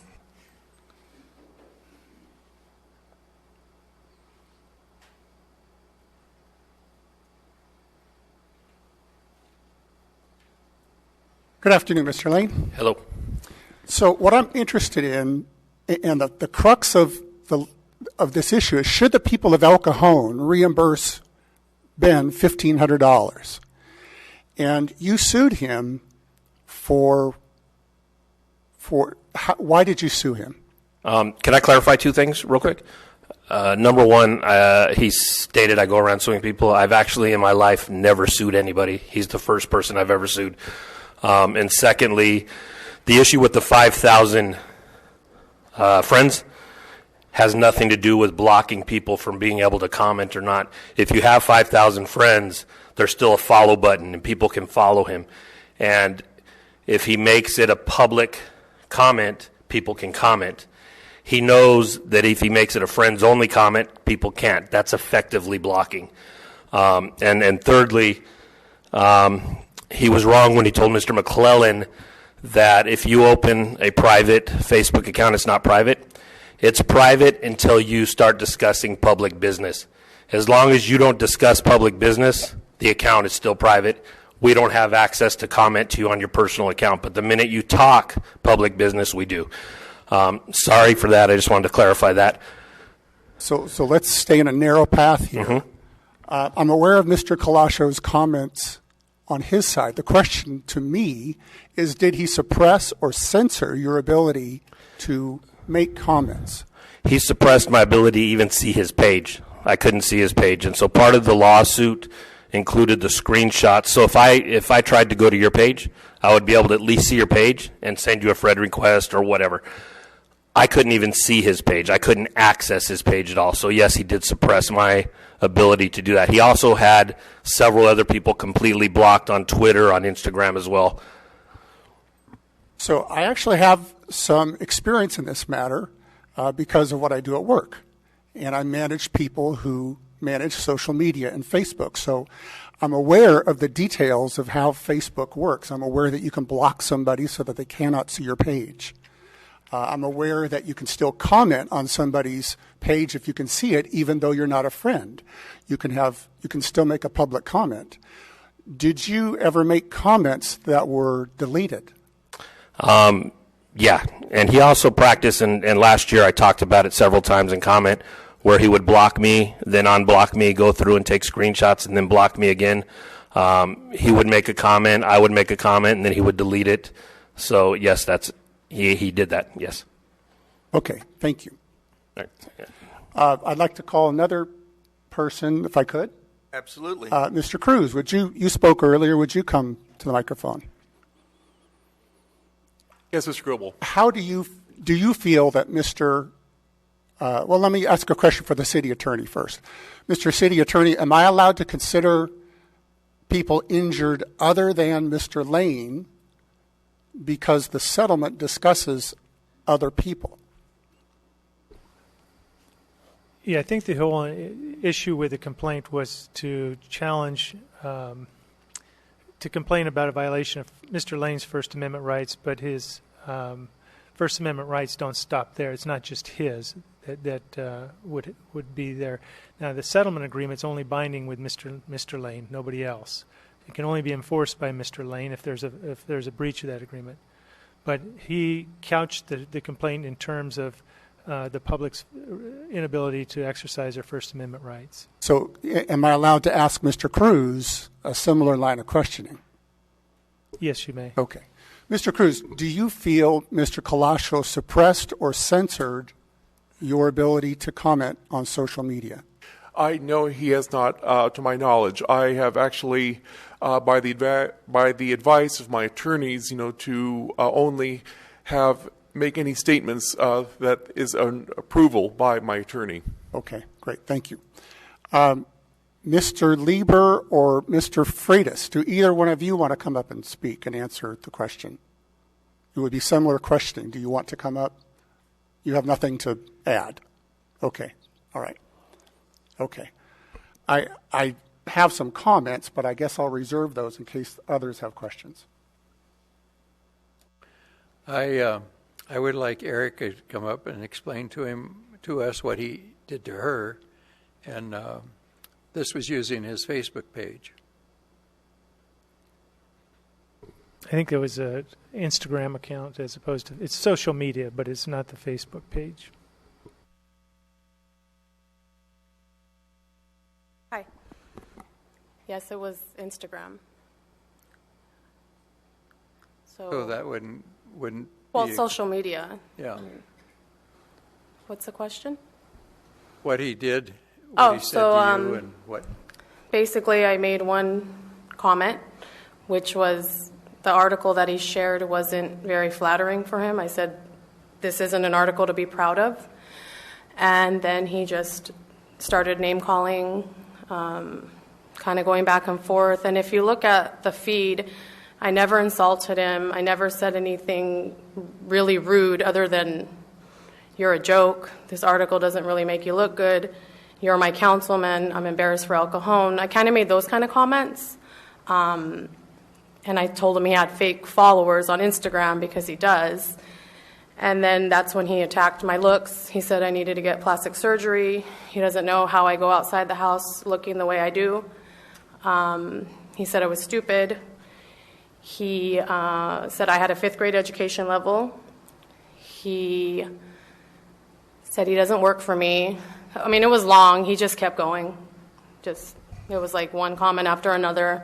He said I didn't mother my son. I'm telling you, it was just like insult after insult. Thank you. Oh, ma'am, I just have one question. Sure. Do you feel it was malicious? Absolutely. I mean, I didn't see no point to it because I honestly wasn't that, I didn't warrant that kind of response. So I do think it was malicious and it was vindictive, and I felt like it was like 3rd grade again, like I was getting name called. I haven't been called names since 3rd grade. So I was just surprised that he was speaking to me like that. Well, thank you for being so brave and coming up here. Yeah. Thank you. very Thank you for much. letting me talk. Thank you.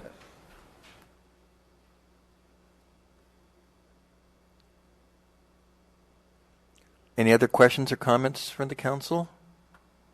I haven't changed my opinion. Well, I'll give you my opinion. Boy, where do you start? This is just something else. So, what we have to figure out here is, do the people of El Cajon owe Ben $1,500? No. And the exception, we are required to, if he acted within the scope of his public employment, except for the exception that Mr. Foley mentioned. Actual malice, a conscious intent to deceive, vex, annoy, or harm. I don't know how anybody could say he wasn't trying to do that to Mr. Lane. That's the real issue. The real issue to me is not what is he saying, as we've heard today, frankly, several of these comments, if he said those things, are repulsive.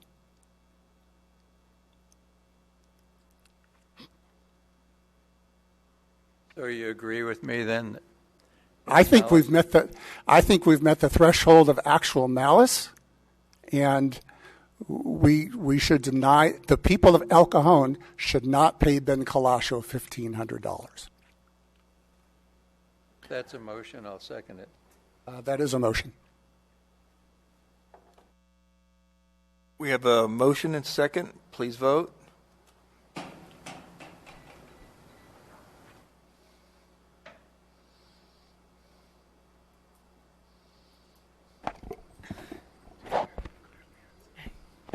I'm going to clear the panel and start again. We had an extra vote there, please. Please vote. No vote? Is this a no or a yes? No, to deny it. Right. So that's a yes. Correct. Motion carries by a 3-0 vote with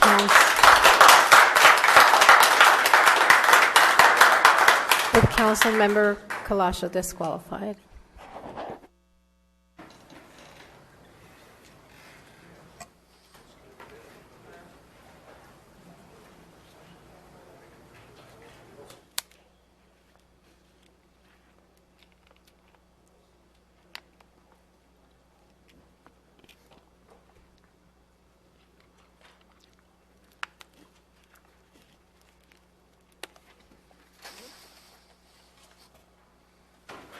There are no commission reports on today's agenda.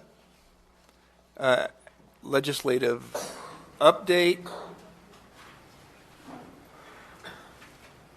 Assistant City Manager.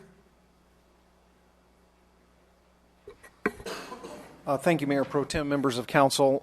You have before you the legislative update that essentially summarizes the end of the session that just concluded in Sacramento. I did want to take just a few minutes and hit on a few of the issues that were passed by the state legislature and signed by the governor that have a particular impact on local municipalities. All of these, by the way, are summarized in the chart that you have. SB 1421 talks about the release of certain police personnel records. This is typically done prior to the passage of this law and signed by the governor. This was typically done by what's known as a pitches motion in court, where one party would come before the judge and request the release of personnel information for police officers for very specific reasons. And this law essentially removes some of what's covered under the pitches motion and allows certain police personnel records to come out through the use of a public records request. AB 748 is also related to police activity. It's the release of body camera video. This was something that the League of California Cities and other local municipalities opposed because the thought was that it would hinder police investigations, and a public records request could come in and the body camera video could be released prior to the completion of the investigation. So that was something that was opposed up and down the state, generally speaking. Does that have to be released prior to, or can the police hold it? Yes, the request would be made through a public records request, and of course there are certain timelines that the city has to act within the public records request that are separate and apart from the timeline the investigation may be on. So it could be to that person but nobody else? It is possible that it can be released in response to a public records request. Yeah. Yes. SB 946, which many of us are familiar with, it's the sidewalk vending law that was signed by the governor. It essentially, and I don't want to put too fine a point on this, but it essentially removes the ability of the local cities, the local jurisdictions, to regulate sidewalk vending. There are some caveats to that, which the staff will be bringing before you in the next few months as far as regulation for time, place, and manner restrictions. So generally speaking, if you're restricting on time, place, and manner in the interest of public health and safety, you can have some reasonable restrictions and regulations on that. Again, we'll be bringing forward something to you shortly. AB 1968 is something that will take effect, signed by the governor. It will take effect fully in 2020, and it essentially says if an individual has been arrested for mental health reasons more than once in the span of 1 year, they can no longer own a gun for the remainder of their life. So that was generally seen as a positive. Those were the ones that I just wanted to highlight for you. There are a number of others contained in your report. And generally speaking, what we've seen over the last several sessions in Sacramento is an attempt to centralize local government decision-making with Sacramento laws. In other words, taking away a lot of the decisions that councils are able to make pertaining to how local agencies and local jurisdictions want to regulate their cities and their land use and things like that, and centralizing that in Sacramento. That's a trend that's been going on here for the last several years, and I don't think we see that changing anytime soon. So these are a couple of examples of laws that have been signed by the governor that will have an impact on our operations and all city operations in the state of California. And I'll be happy to answer any questions if I can. Council members, any questions of the staff? Thank you. We're now at activities reports of council members. Mine are as stated. Councilmember McClellan. As stated. Councilmember Colascio. They are as I reported them, and I'll take my time right now for my comments. I'd like to, again, apologize to the people who have to sit through and waste time and where we have to jettison sort of real issues that I heard and real concerns from people just to hear ever which way who their favorite candidate is through other means as to how they express those feelings, and it all ties in. Everything ties in to how the media is and how it really works. And this last week I was featured as a cover on the New York Times, and it's because of the way I politic, I guess, if you will. There's a reason why I have a big and growing social media following, is because I'm not afraid to call a spade. And whether I get reelected or not, it isn't the end-all, be-all. I've said this before. I don't care about your party affiliation, whether I get reelected or not. It isn't the end of the world for me. I'm not a career politician, and I'd be more than happy to pass the baton to somebody else who can do a better job than me. It really is a thankless job, but I'm happy to do it. But they did the story because I had no other choice but to use my own social media in order to captivate and reach an audience that the UT won't report on, or some of these other no-name media outlets. There's a reason why the video camera comes here. They come here for me, because I get the ratings. It isn't that I'm bombastic or I mistreat anybody. That's what they want you to believe, and that's the problem that we're in today. Everybody's so polarized. So I wanted to kind of lay out that foundation over there. It looks like it's the same 10 people that come in, and it sucks because they drown out genuine issues. I heard a gentleman say that, laid out some improvements and things we've done for the homeless, criticizing a video I made. Who really thinks El Cajon doesn't have a homeless problem? You'd be nuts. Or any other criticisms I have. I'm simply fearless in my approach. And of course I settled the lawsuit on my own. What do you think I was going to do? Leave the fate in my hands through a long litigation with my colleagues?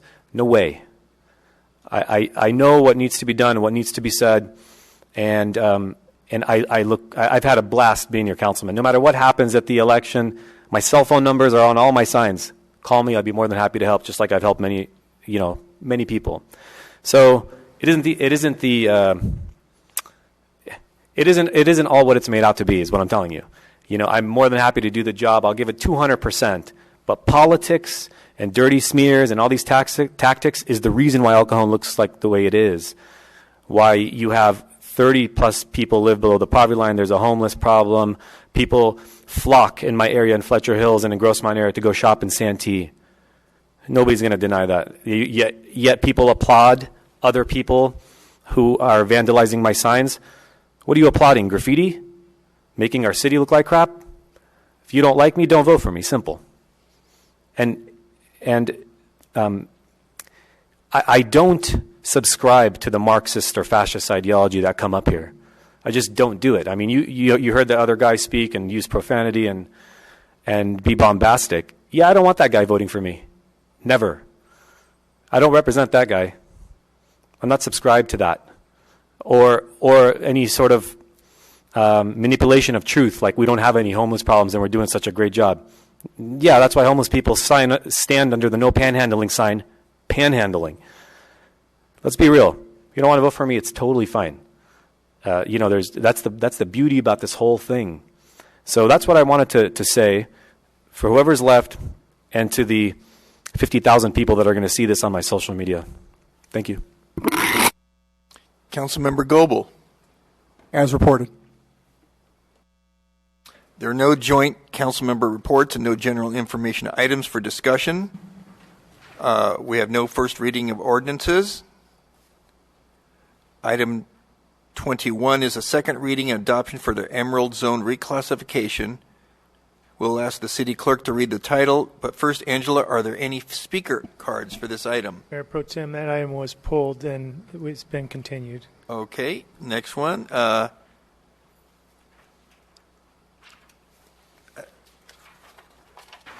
No closed session, so that's the end of the meeting. Thank you for coming.